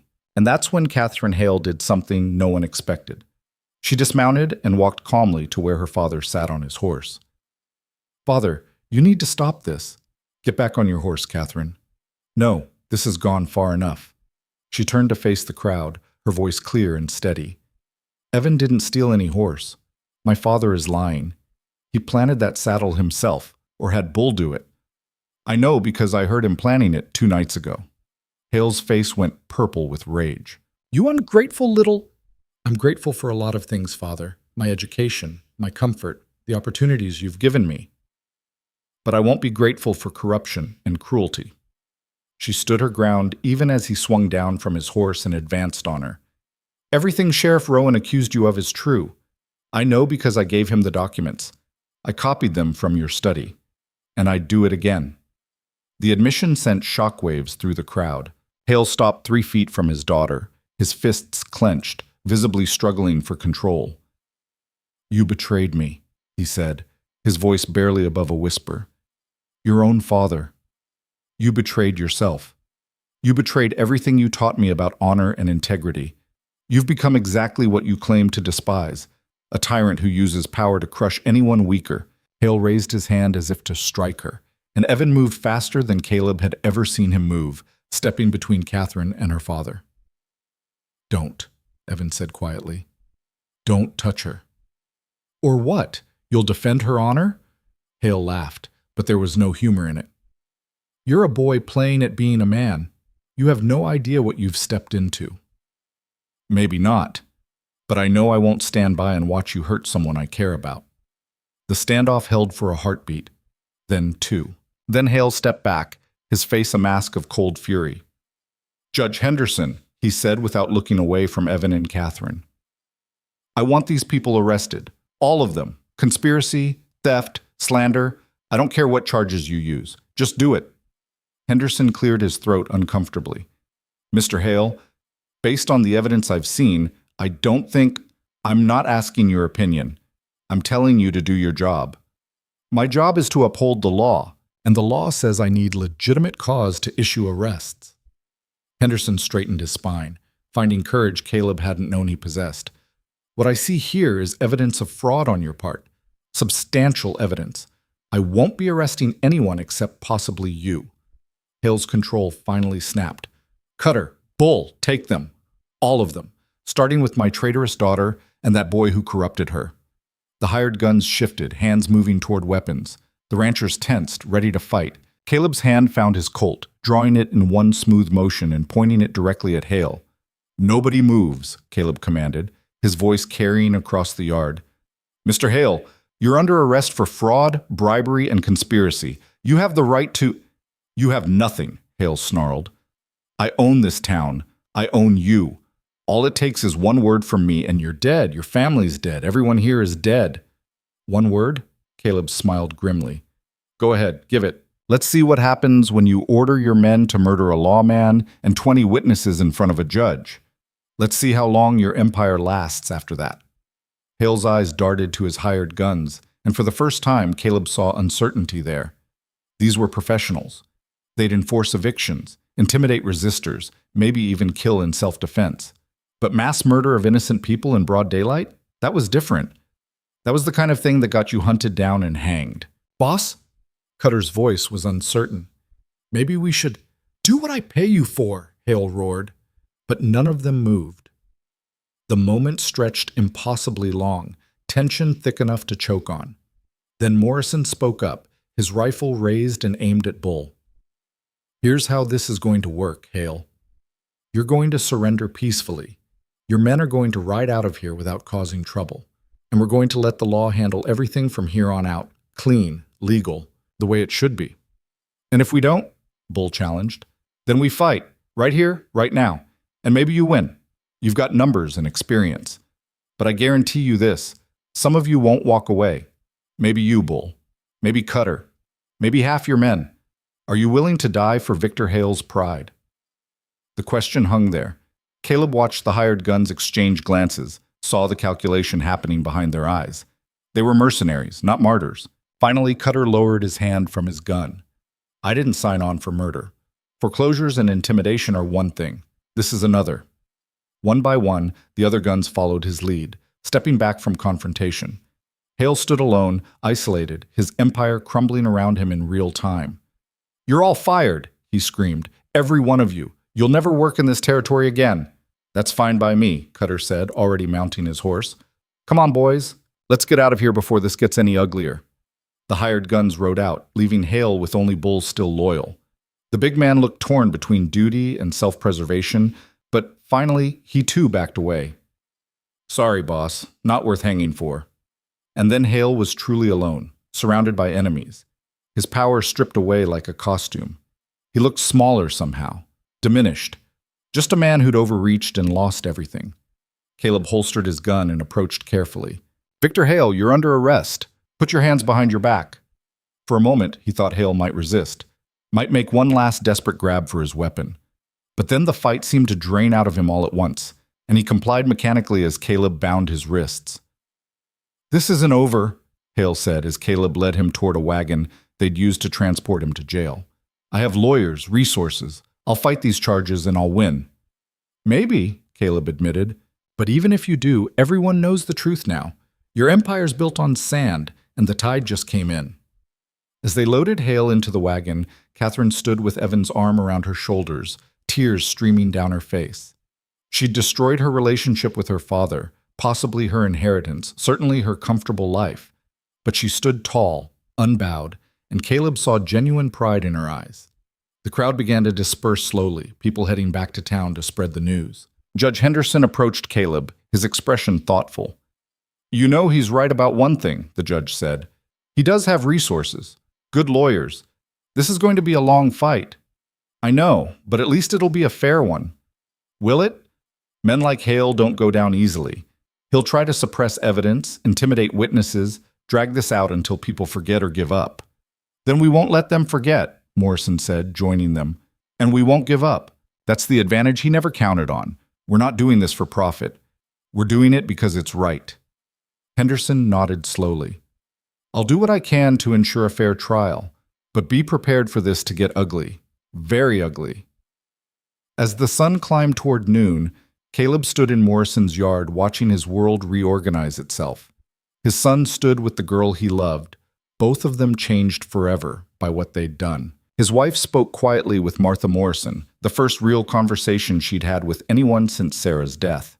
The ranchers talked among themselves, animated and hopeful for the first time in months.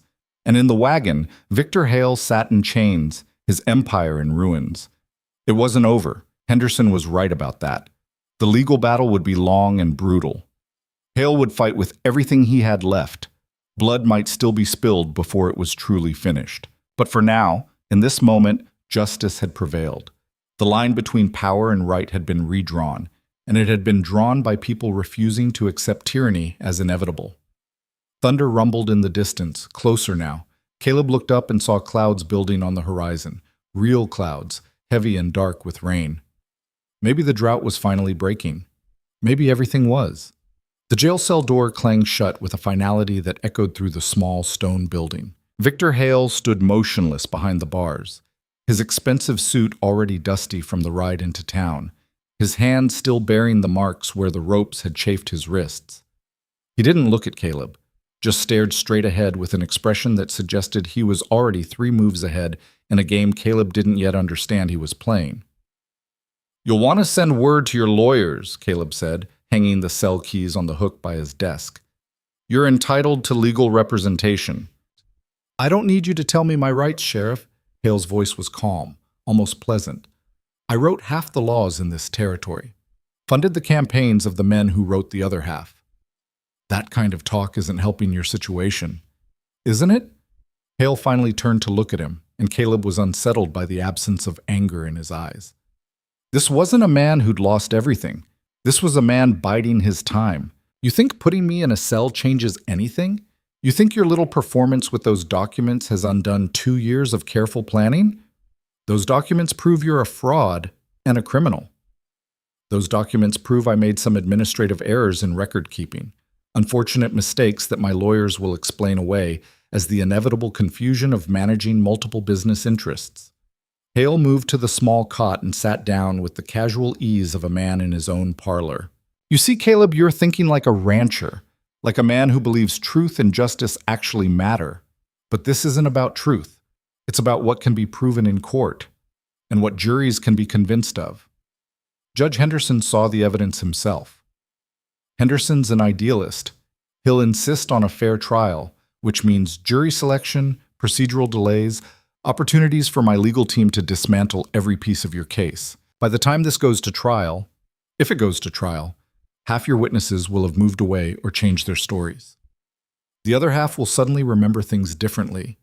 That's how the world actually works. Caleb felt cold certainty settling in his gut.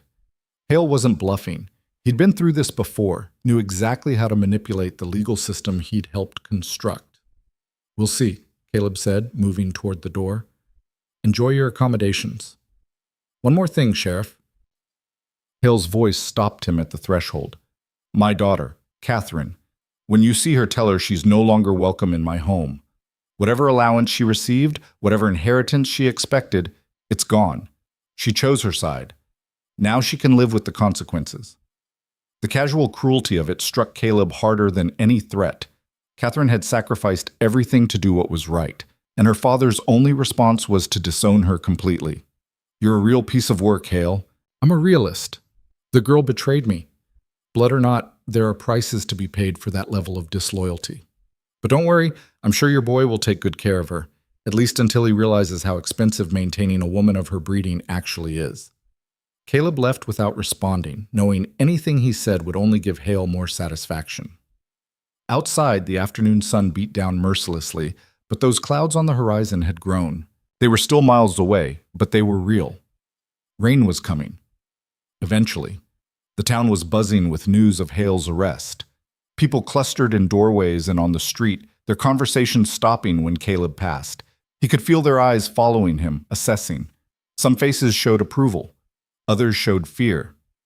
Hale had been a tyrant, but he'd also been a source of employment and commerce. His fall would create a vacuum that could either be filled with something better or something worse. He found Doc Brennan at his office, cleaning and organizing his medical supplies. The doctor looked up when Caleb entered, his expression guarded. Sheriff, come to have me examine the prisoner? Make sure he wasn't injured during the arrest? No, came to ask if you'd testify. At the trial. About what you know of Hale's business practices. Brennan set down the bottle of iodine he'd been holding. You mean the fact that he threatened to call in my debts if I didn't support his foreclosures? Or that he offered me a percentage of his profits if I'd declare certain ranchers unfit to manage their properties due to mental incompetence? Both, all of it, everything you know. And in exchange for this testimony, what exactly am I risking? My practice? My reputation? Hale's got friends, Caleb. Powerful friends who won't take kindly to me helping put him away. I know it's asking a lot, it's asking everything. Brennan moved to the window, looking out at the street. I've built this practice over 15 years. I've delivered half the babies in this town, set broken bones, treated diseases. I'm not just a doctor here. I'm part of the community. And communities have long memories about who sided against men like Hale. Caleb joined him at the window. They also have long memories about who stood up when it mattered, about who chose right over easy. Pretty words. They don't pay debts or protect you when Hale's allies come calling. Maybe not, but they help you sleep at night. Brennan was quiet for a long moment, his jaw working. You're asking me to bet my entire future on the hope that justice will actually prevail. That's a bad bet in my experience. Then make it anyway. Not because the odds are good, but because it's the right thing to do. The doctor turned to face him fully. When did you become such an idealist? Last I checked, you were Hale's pet sheriff, serving eviction notices to your neighbors. The accusation stung because it was accurate. I was. And it nearly cost me everything that actually matters. I'm trying to do better now, trying to be the kind of man my father raised me to be. Brennan studied him for a long moment, then sighed heavily. All right, I'll testify, but Caleb, if this goes sideways, if Hale walks and comes after everyone who spoke against him, I'm holding you personally responsible. Fair enough. Over the next 3 days, Caleb worked methodically to build the case against Hale. He interviewed witnesses, documented testimonies, organized the evidence Catherine had provided into a coherent narrative of fraud and corruption. Judge Henderson proved surprisingly helpful, using his authority to subpoena bank records and correspondence that corroborated the documents they already had. But he also encountered resistance. The bank manager, Parsons, suddenly claimed he couldn't remember specific conversations with Hale. 2 shopkeepers who'd initially agreed to testify about being pressured to support foreclosures suddenly developed convenient amnesia. And the territorial prosecutor, when he arrived from Denver, seemed far more interested in finding procedural flaws in the arrest than in pursuing charges. The problem, Prosecutor Blackwell explained during a tense meeting in the sheriff's office, is that most of your evidence is circumstantial. Yes, records were altered. But can you prove Hale did it himself?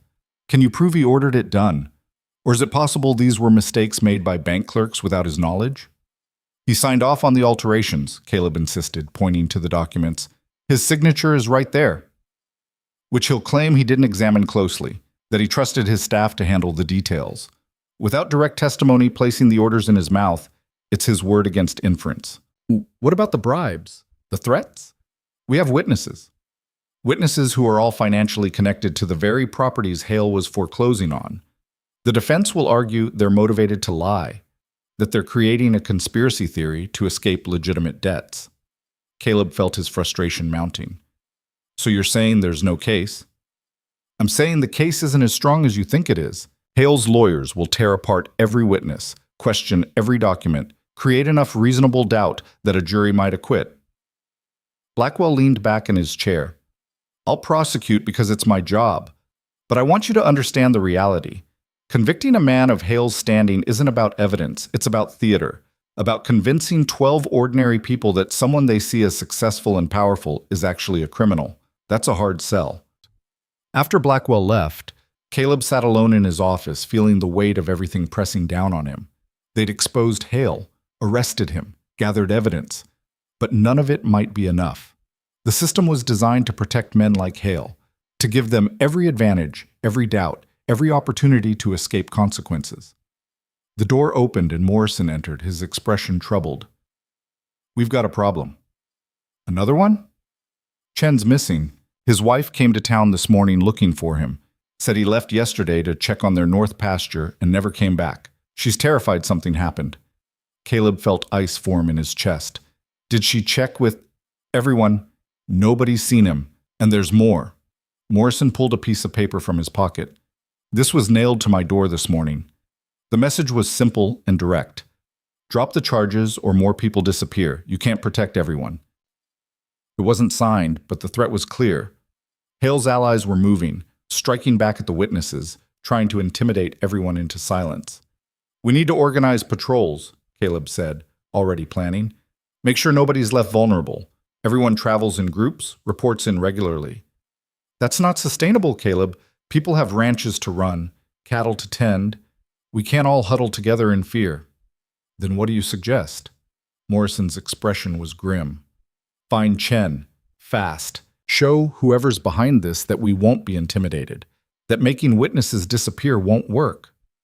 Caleb organized a search party within the hour. 15 men, all armed, spreading out across the territory to search for Chen. They found him just before sunset, tied to a tree in a ravine 5 miles from his property.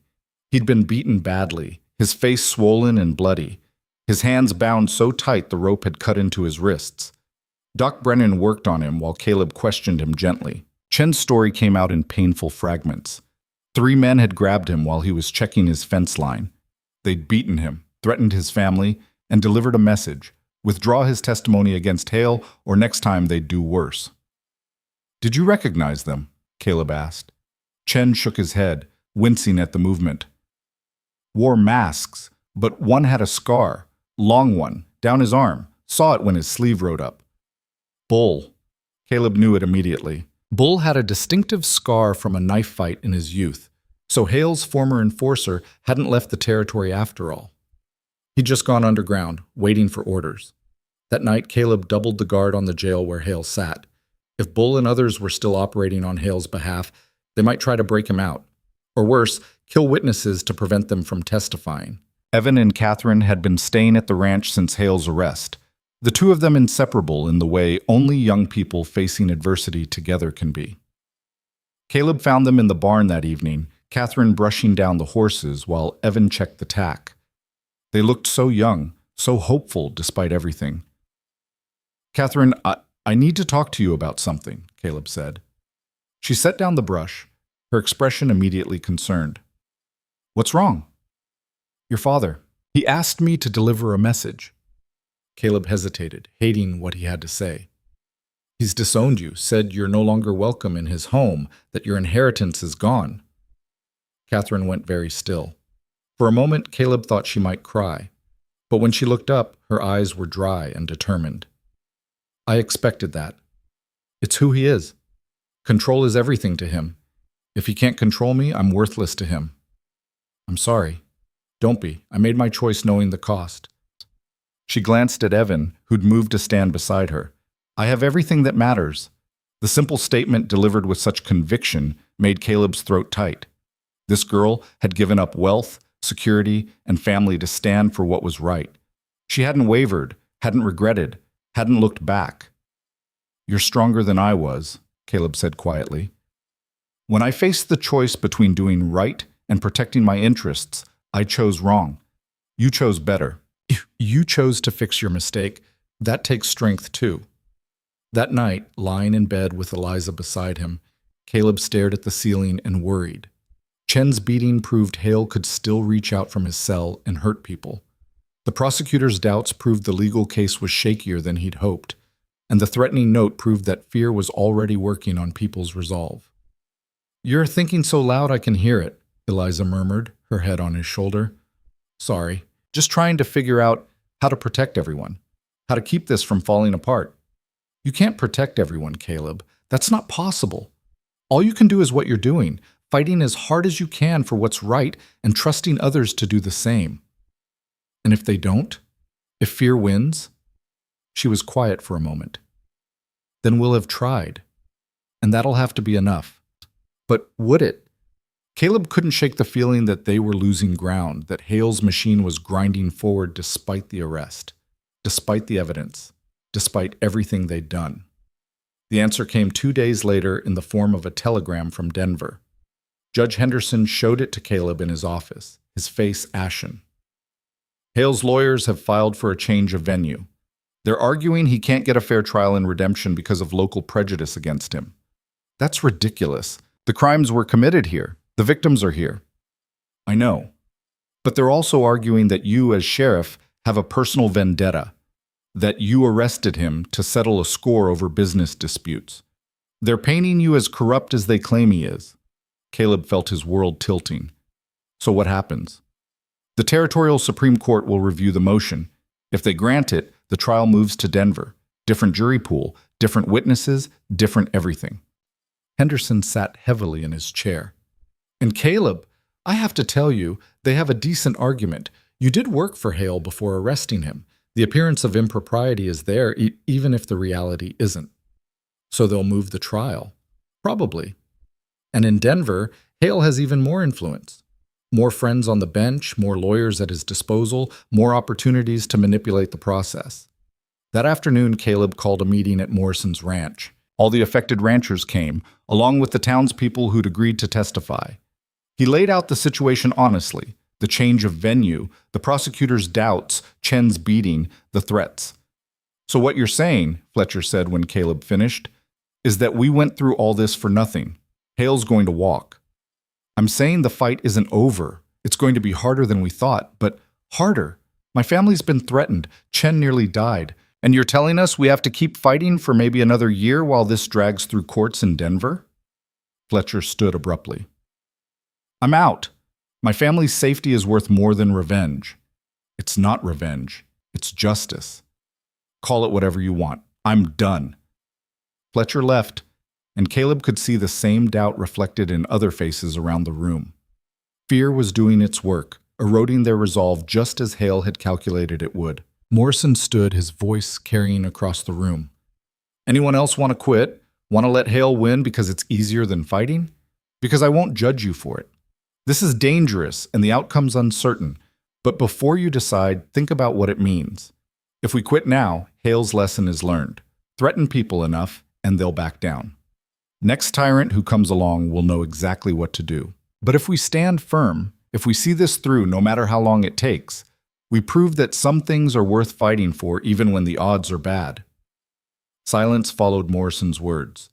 Then Chen spoke up, his voice still rough from the beating. I testify. They want to scare me quiet, but I testify anyway. My family deserves to know their father won't be bullied. One by one, others added their voices.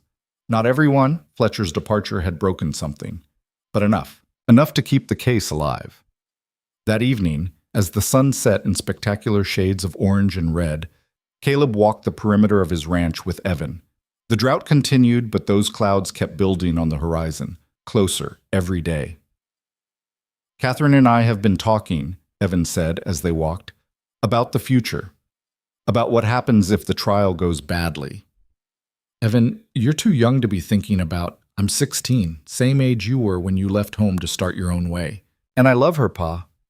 Really love her. Not puppy love or infatuation. The real thing. Caleb looked at his son and saw a man where a boy had been just months before. Tragedy and hardship had forced Evan to grow up fast, to make adult choices with adult consequences. What are you planning?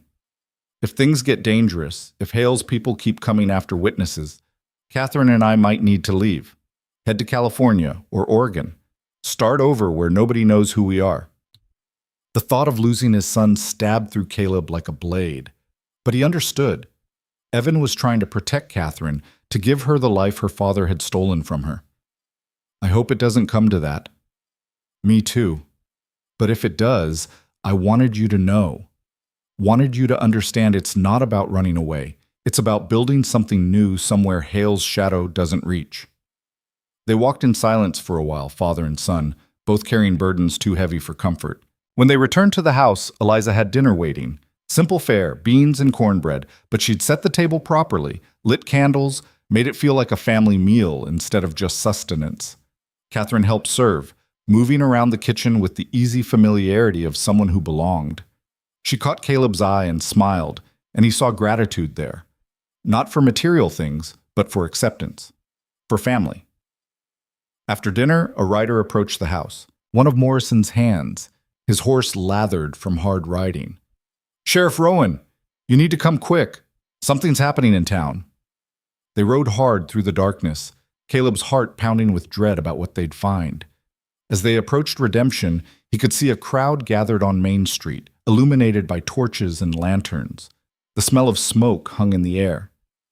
Doc Brennan's office was burning. Caleb pushed through the crowd to find Brennan standing in the street, his face streaked with soot, watching flames consume everything he'd built. The fire brigade worked desperately, but the building was old and dry. It would be a total loss. What happened? Caleb demanded. Woke up to smoke. Fire was already going strong in the back room where I keep my files and records. Spread too fast to be accidental. Brennan's voice was hollow. They burned it. Hale's people. Destroyed all my patient records, my business documents, everything. Did you see anyone? No, but this isn't random, Caleb. This is a message. To me and to anyone else thinking about testifying. This is what happens when you go against Victor Hale. The crowd murmured, fear spreading like the fire itself. Caleb could feel the case slipping away, could feel the community's resolve cracking under the pressure of intimidation and violence. Then Reverend Matthews stepped forward from the crowd, his voice ringing out clear and strong. This is evil, plain and simple. Burning a doctor's office, destroying medical records, threatening the man who tends to our sick and injured. If we let this stand, if we let fear silence us, then we're complicit in that evil. Easy for you to say, someone called from the crowd. Your church isn't burning. Not yet, but it will if we don't stand together. Don't you see? Hale's counting on us to fold, to decide that safety is worth more than justice. But safety built on cowardice isn't safety at all. It's just a slower kind of death. The Reverend's right, Morrison added, joining Matthews at the front of the crowd. We can let them pick us off one by one, or we can stand united. I say we protect each other. Nobody stays alone. We organize watches, we guard each other's property, and we make it clear that attacking one of us means fighting all of us. The mood began to shift. Fear was still there, but anger was rising too. Anger at the burning, at the threats, at the arrogance of thinking violence could silence truth. Caleb seized the moment. I'm deputizing anyone willing to help patrol and protect witnesses. We're going to end this intimidation campaign right now. And we're going to show Hale that threatening people only makes us more determined to see him answer for his crimes. By midnight, Caleb had 20 volunteer deputies. They organized into shifts, watching the homes of everyone who'd agreed to testify, guarding businesses, patrolling the streets. It wasn't professional law enforcement, but it was community protection, people looking after each other because it was right. Doc Brennan stood surveying the smoking ruins of his office as dawn approached. Caleb joined him, both men exhausted and covered in soot. I'll rebuild, Brennan said quietly, and I'll testify. They think burning my office will scare me quiet, but it did the opposite. Now I'm angry enough to see this through to the end. Even if the trial moves to Denver, even if it takes months or years, even then, some things are worth fighting for, Caleb. You taught me that. I did? You did? When you arrested Hale despite knowing it would cost you, when you chose justice over safety, that kind of courage is contagious. Brennan managed a tired smile. Besides, I'm too stubborn to let arson intimidate me. Comes with being a frontier doctor. As the sun rose over Redemption, painting the sky in shades of gold and pink, Caleb stood in the middle of Main Street and took stock. Hale sat in a jail cell but still wielded power through his allies. The legal case was complicated and uncertain. Violence and intimidation continued despite arrests and evidence. The road ahead was long and treacherous, but the community was standing firm. Witnesses were holding strong. And for the first time in his life, Caleb understood what real courage looked like. Not the absence of fear, but the decision to fight despite it. Thunder rumbled, closer than it had been in months. Those clouds on the horizon were almost overhead now, heavy and dark with the promise of rain. The drought was breaking, and so was Hale's grip on the valley. It would take time. It would cost them dearly. But justice was coming, slow and steady as the storm, and Caleb Rowan would be there to see it through, badge on his chest and integrity restored, no longer Hale's sheriff, but the people's lawman, fighting not for power or profit, but for the simple, radical idea that right should triumph over might.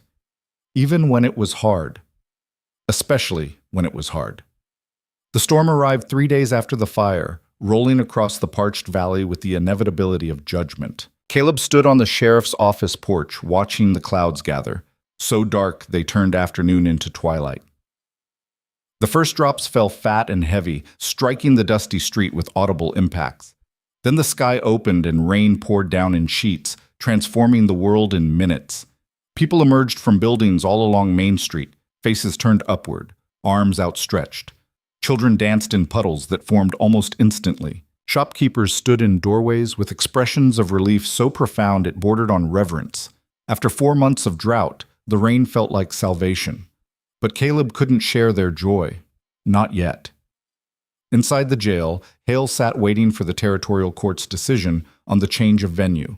And somewhere in the valley, Bull and whoever else remained loyal to Hale were still out there, still dangerous. The rain continued through the night and into the next day, a steady downpour that turned the creek into a rushing torrent and the roads into rivers of mud.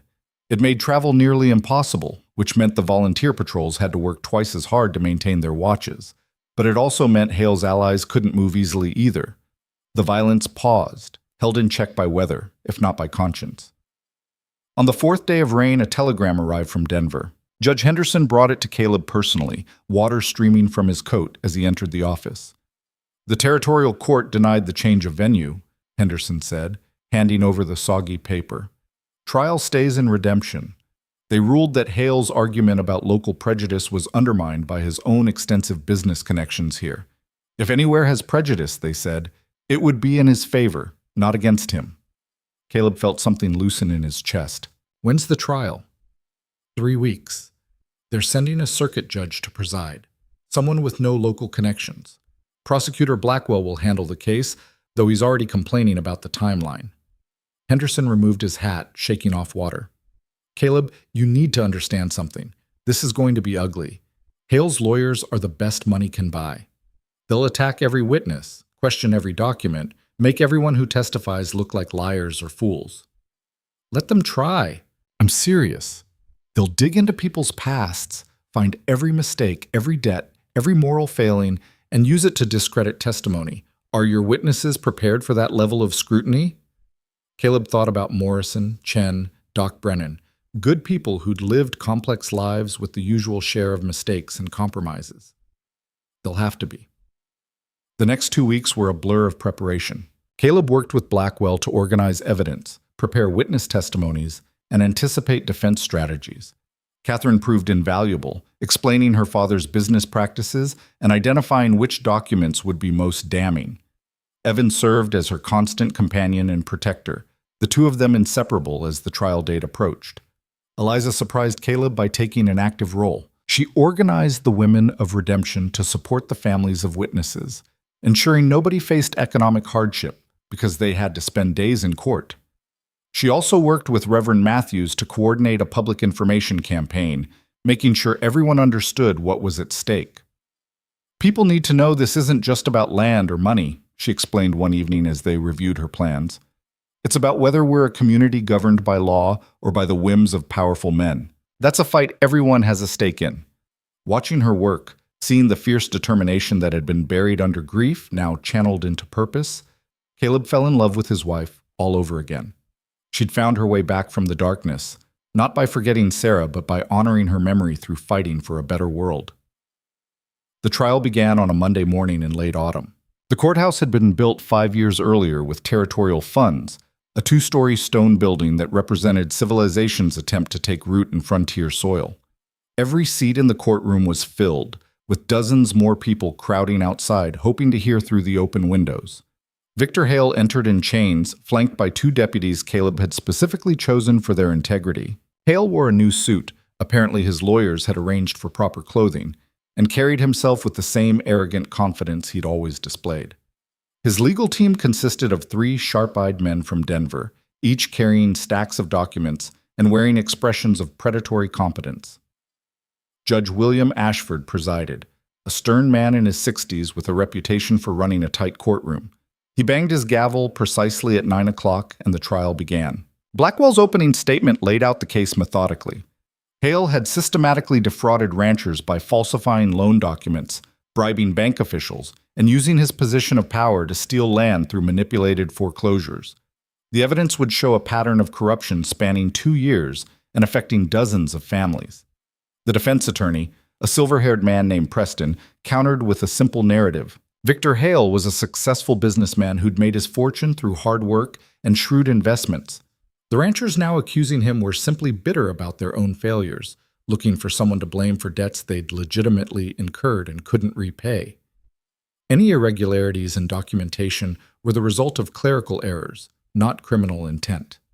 The first witness was Morrison. He took the stand with quiet dignity, explaining how he'd received a foreclosure notice for a loan that wasn't yet due. Blackwell walked him through the timeline, showing the altered documents alongside the originals Catherine had copied. Preston's cross-examination was brutal. He produced records showing Morrison had been late on previous payments. He questioned Morrison's memory of dates and details. He suggested that Morrison might be confused about terms he'd agreed to years earlier. By the time Preston finished, Morrison looked exhausted and uncertain, exactly as the defense intended. Chen testified next, describing the same pattern of altered deadlines and falsified records. Preston attacked his credibility by emphasizing his accent, suggesting language barriers might have led to misunderstandings. It was racist and disgusting, and Judge Ashford reprimanded Preston for it, but the damage was done. The jury had seen a witness stumble over English words, even if the stumbling had nothing to do with the facts. Doc Brennan's testimony about Hale's attempts to bribe him for false medical declarations drew audible gasps from the courtroom. But Preston countered by producing old gambling debts Brennan had incurred a decade earlier, suggesting the doctor might be motivated by his own financial desperation rather than truth. On and on it went, witness after witness testifying to Hale's fraud, followed by aggressive cross-examination designed to undermine credibility. The defense couldn't refute the documents Catherine had provided. They were clearly authentic, but they successfully planted doubt about whether Hale had personally ordered the alterations or even knew about them. The prosecution's case took 4 days to present. By the end, Caleb felt cautiously optimistic. The evidence was strong, the testimony consistent, but he could also see uncertainty in some jurors' faces. Preston had done his job well, creating just enough doubt to make conviction questionable. Then came the defense's turn, and everything changed. Preston called Victor Hale to the stand. Hale took the oath with solemn dignity and settled into the witness chair like a man preparing to set the record straight after enduring grave injustice. "Mr. Hale," Preston began, "did you personally alter any loan documents or payment deadlines?" "Absolutely not. I trusted my staff to handle administrative details. If errors were made, they were made without my knowledge or approval." "Did you order anyone to falsify records?" "Never. My entire business philosophy is built on transparent, honest dealings." The suggestion that I would engage in fraud is deeply offensive. "What about the bribes witnesses claim you offered?" "Complete fabrications. I've made legitimate business offers to purchase properties from struggling ranchers. Apparently, some have chosen to characterize normal business negotiations as threats or bribes." Hale's voice carried just the right note of wounded dignity. "I understand they're desperate. I sympathize with their situations. But lying under oath to escape debts isn't the answer." Preston led Hale through a carefully constructed narrative. He was a self-made man who'd built an empire through hard work. He'd tried to help struggling ranchers by offering fair prices for properties they could no longer maintain. Some had accepted gratefully. Others had refused and now sought to blame him for their own failures. It was masterfully done. Hale came across as reasonable, even sympathetic, a successful man being attacked by envious failures. Blackwell's cross-examination tried to break through the facade.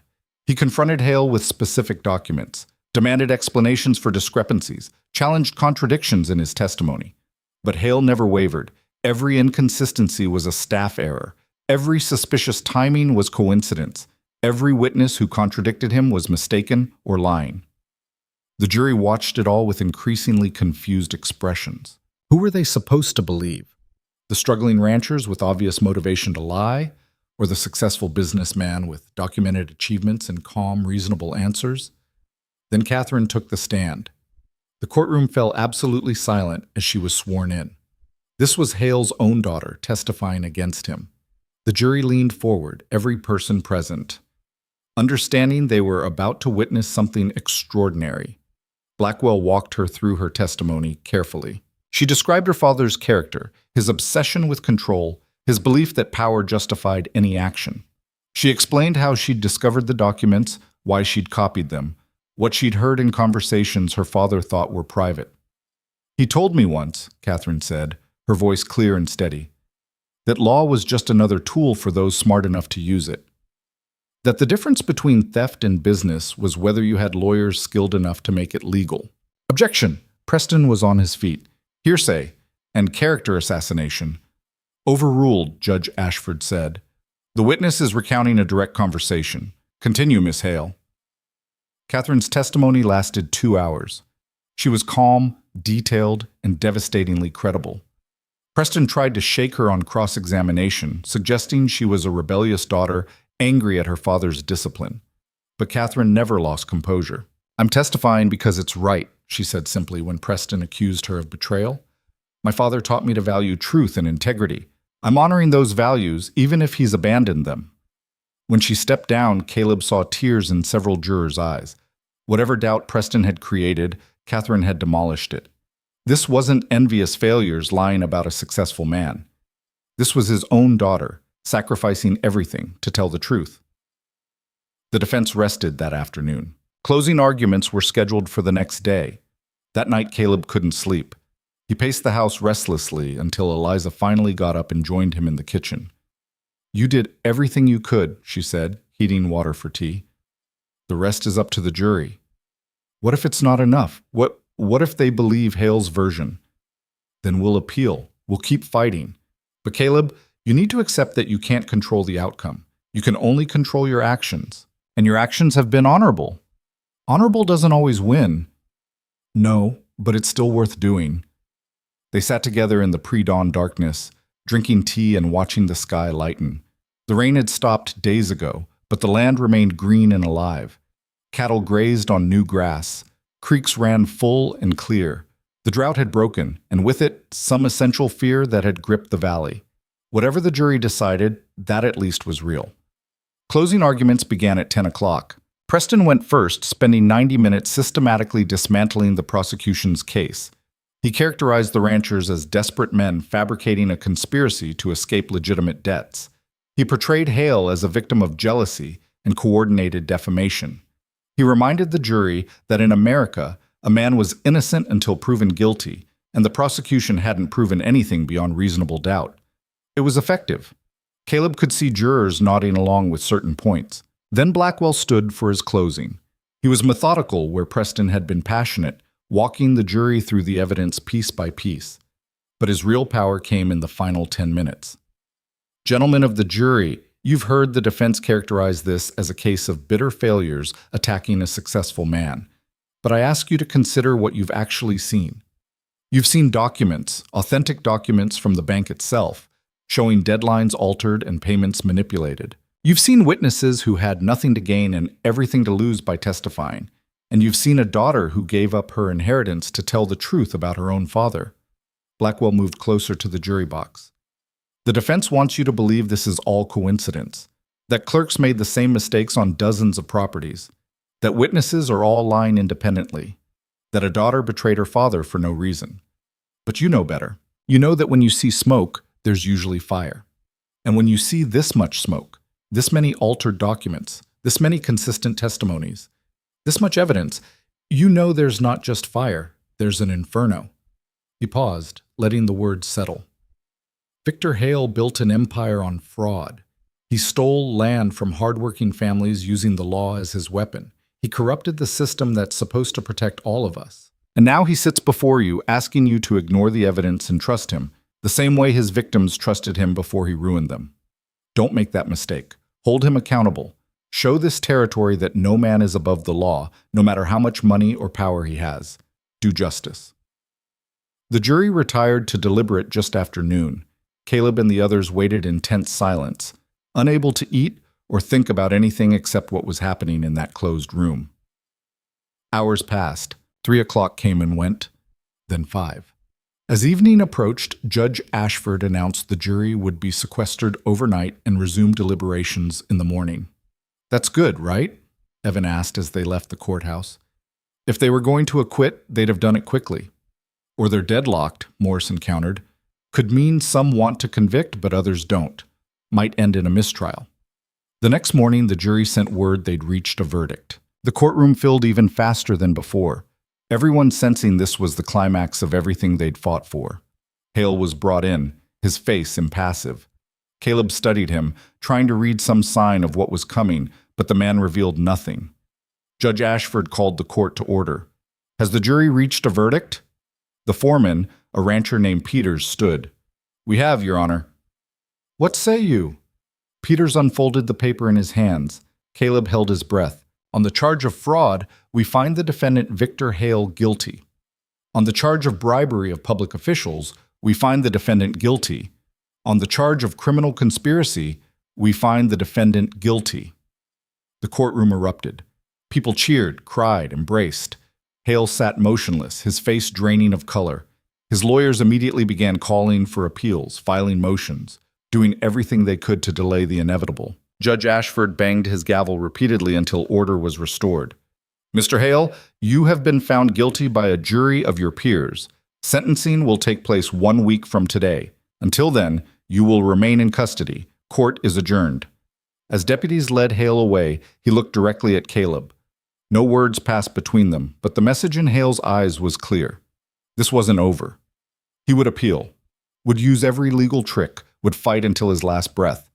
But the jury had spoken. The community had chosen justice over fear. And that was a victory nothing could take away. Outside the courthouse, celebration filled the streets. Morrison grabbed Caleb in a bear hug, both men too overcome to speak. Chen wept openly, his wife holding him tight. Doc Brennan shook hands with everyone, his face split by a huge grin.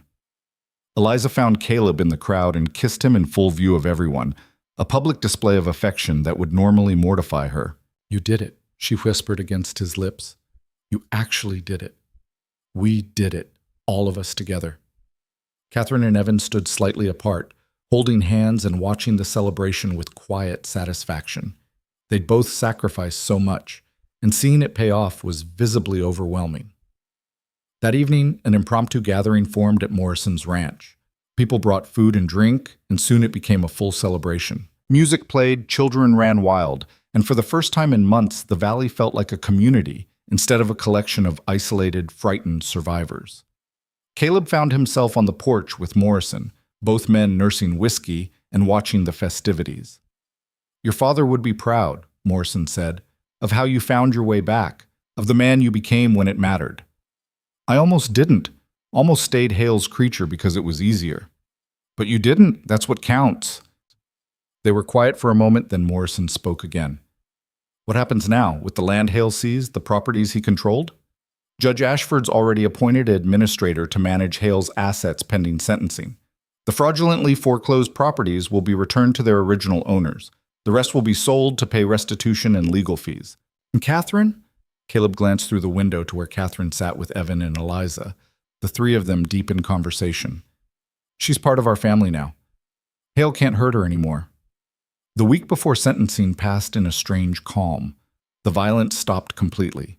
With Hale's conviction, his remaining allies abandoned him, unwilling to risk their own freedom for a lost cause. Bull was arrested trying to flee the territory and confessed to the beating of Chen in exchange for a lighter sentence. The whole apparatus of intimidation collapsed like a house of cards. Caleb spent the time reconnecting with his family. He and Evan worked the ranch together, repairing fences and tending the herd that had survived the drought. The new grass was thick and green, and the cattle were already putting on weight. It would be a good year for ranching, maybe the best in a decade. Eliza had begun sleeping in their bedroom again instead of Sarah's room. They still missed their daughter terribly. That grief would never fully heal, but they'd learned to carry it without letting it consume them. Sarah's memory had become something they could honor through living well, through fighting for justice, through building the kind of world she deserved to have grown up in. Catherine officially moved into the ranch, taking the small guest room and throwing herself into learning ranch work with the same determination she'd shown in everything else. She and Evan were young, but their bond had been forged in fire. Caleb found himself thinking about wedding plans, about grandchildren who might someday play in the same yard where Sarah had taken her first steps. The future, which had seemed so bleak just months ago, now stretched out full of possibility. Sentencing day arrived with clear skies and moderate temperatures. Hale stood before Judge Ashford, his expensive suit rumpled now, his arrogance finally cracked. "Mr. Hale," Ashford began, "you have been convicted of multiple counts of fraud, bribery, and conspiracy. The evidence showed a systematic campaign to defraud hardworking families of their property through manipulation of the legal system. You corrupted officials, falsified documents, and used your position of power to crush anyone who opposed you." Hale started to speak, but Ashford cut him off with a raised hand. "You've had your say. Now it's justice's turn. On each count of fraud, I sentence you to 5 years in the territorial prison. On the bribery charges, an additional 3 years. On conspiracy charges, 2 years. Sentences to run consecutively, not concurrently. Total of 37 years imprisonment." The number sent a shock through the courtroom. Hale was 52 years old. He would die in prison. "Furthermore," Ashford continued, "all properties and assets obtained through fraudulent means are hereby ordered returned to their rightful owners. All remaining assets will be liquidated to pay restitution to your victims. You came to this territory with ambition and left it with nothing but the consequences of your crimes. May others learn from your example that no man, regardless of wealth or position, is above the law." The gavel fell, and Victor Hale's empire officially ended. As his deputies led Hale away for the last time, he looked around the courtroom with an expression Caleb had never seen on his face before. Not anger or arrogance, but something closer to bewilderment, as if he genuinely couldn't understand how this had happened, how people he'd considered beneath him had brought him down. Caleb felt no satisfaction in Hale's destruction, only a quiet sense that balance had been restored. Justice wasn't revenge, it was simply setting things right. Over the next month, the valley transformed. Properties were returned to their original owners. The bank, under new management after Parsons was charged as Hale's accomplice, restructured loans under fair terms. Families who'd been on the verge of losing everything suddenly had hope again. The community organized a harvest festival in late November, a celebration of survival and renewal. The entire valley participated, ranchers, townspeople, everyone who'd stood together during the darkest times. Caleb stood on a platform that had been erected in the town square, preparing to speak. As sheriff, he'd been asked to say a few words about what they'd accomplished. He looked out at the crowd and saw Morrison and Chen and Doc Brennan, all the people who'd risked everything for justice. He saw Evan and Catherine, young and in love and brave beyond their years. He saw Eliza standing in the front row, her eyes bright with pride and affection. 6 months ago, Caleb began, this valley was dying. The drought was killing our land, and a tyrant was killing our spirit. We were isolated, afraid, each family struggling alone against forces we couldn't control. But something changed. We stopped accepting that survival meant compromise. We stopped believing that power always wins. We stood together and fought for what was right, even when the cost was high and the outcome was uncertain. He paused, gathering his thoughts. We lost things in that fight. I lost my daughter. We all lost time and peace and the comfortable illusion that we could avoid making hard choices. But we gained something too. We gained each other. We gained the knowledge that ordinary people working together can defeat corruption and tyranny.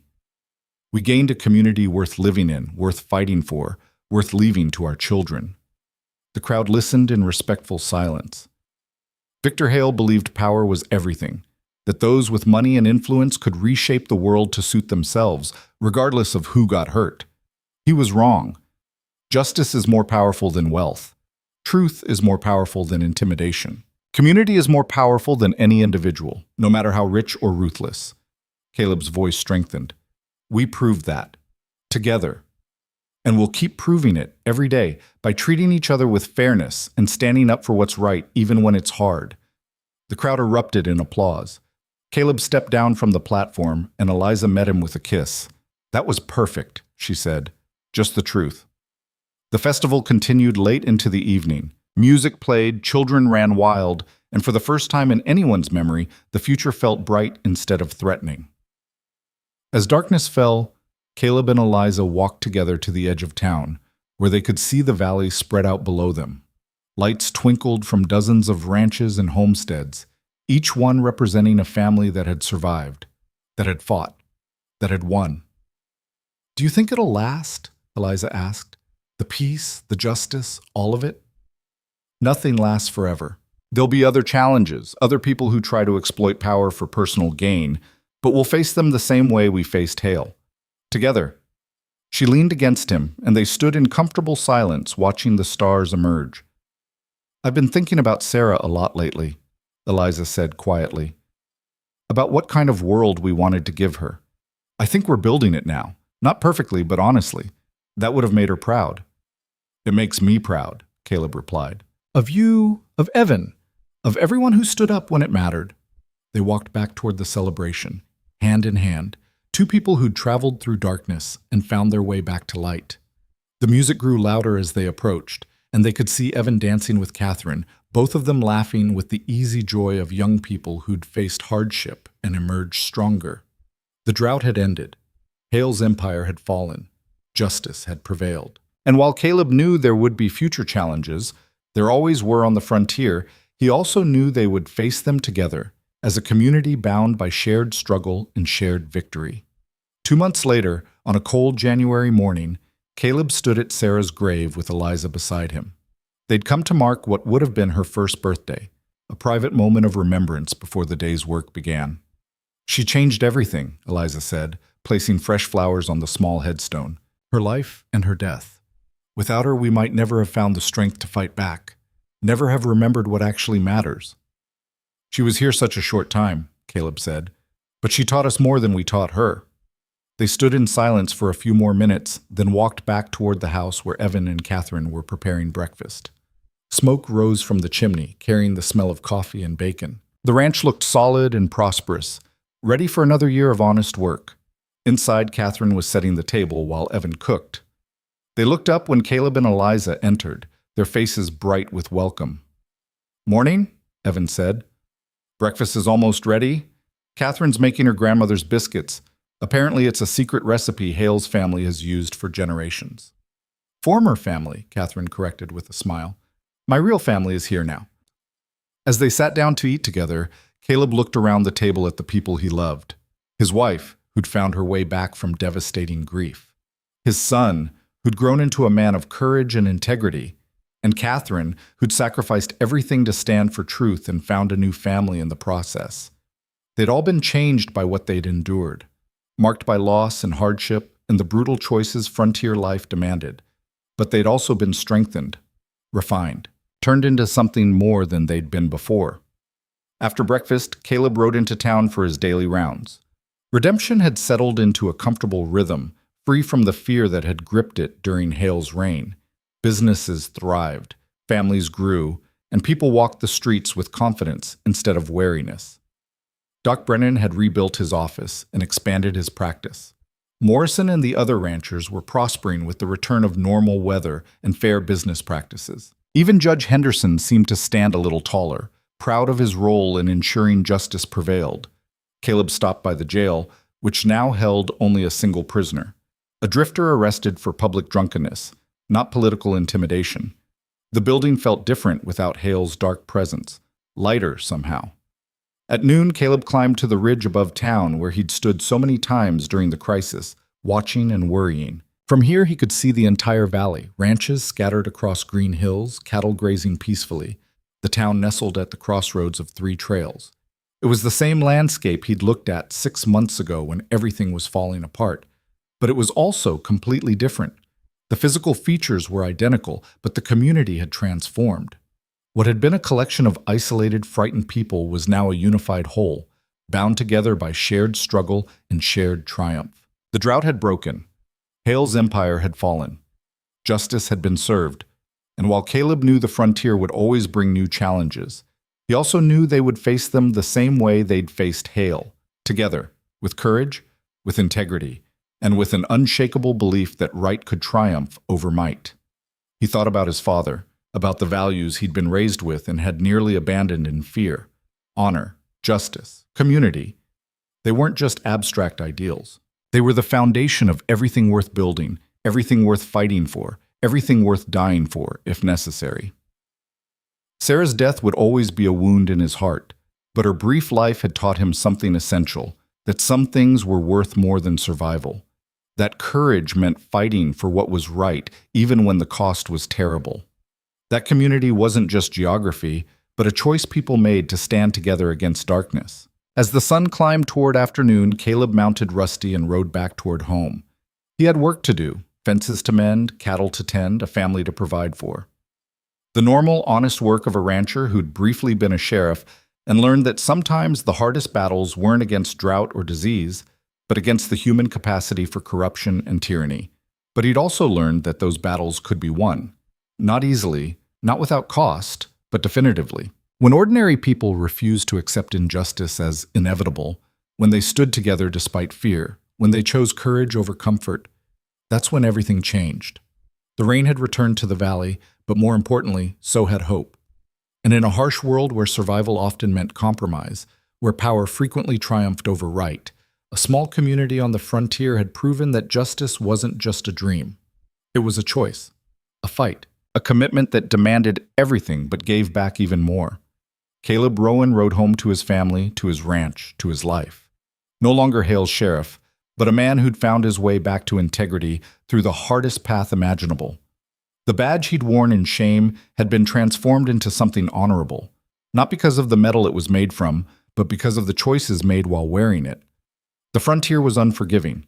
It took lives, broke spirits, and offered few guarantees. But it also offered something cities never could: the chance to build something new, something better, something worth the struggle. And in a small valley in unnamed territory, a community had seized that chance and built exactly that. Not a perfect society, but an honest one. Not a place without conflict, but a place where conflicts were resolved by law instead of by power. Not a paradise, but a home worth fighting for. The sun began its descent toward the western horizon, painting the sky in brilliant shades of orange and gold. Caleb reached his ranch just as the first stars emerged, twinkling in a sky finally clear of drought and fear. Inside the house, his family waited. Outside, the valley rested under the promise of rain and renewal. And somewhere between those two spaces, between private love and public justice, Caleb had found redemption not through forgetting his failures, but through facing them and choosing to do better. The drought had broken. So had tyranny, and in their place had grown something stronger, something lasting, something worth every sacrifice it had demanded: justice, community, hope. The rest was just details.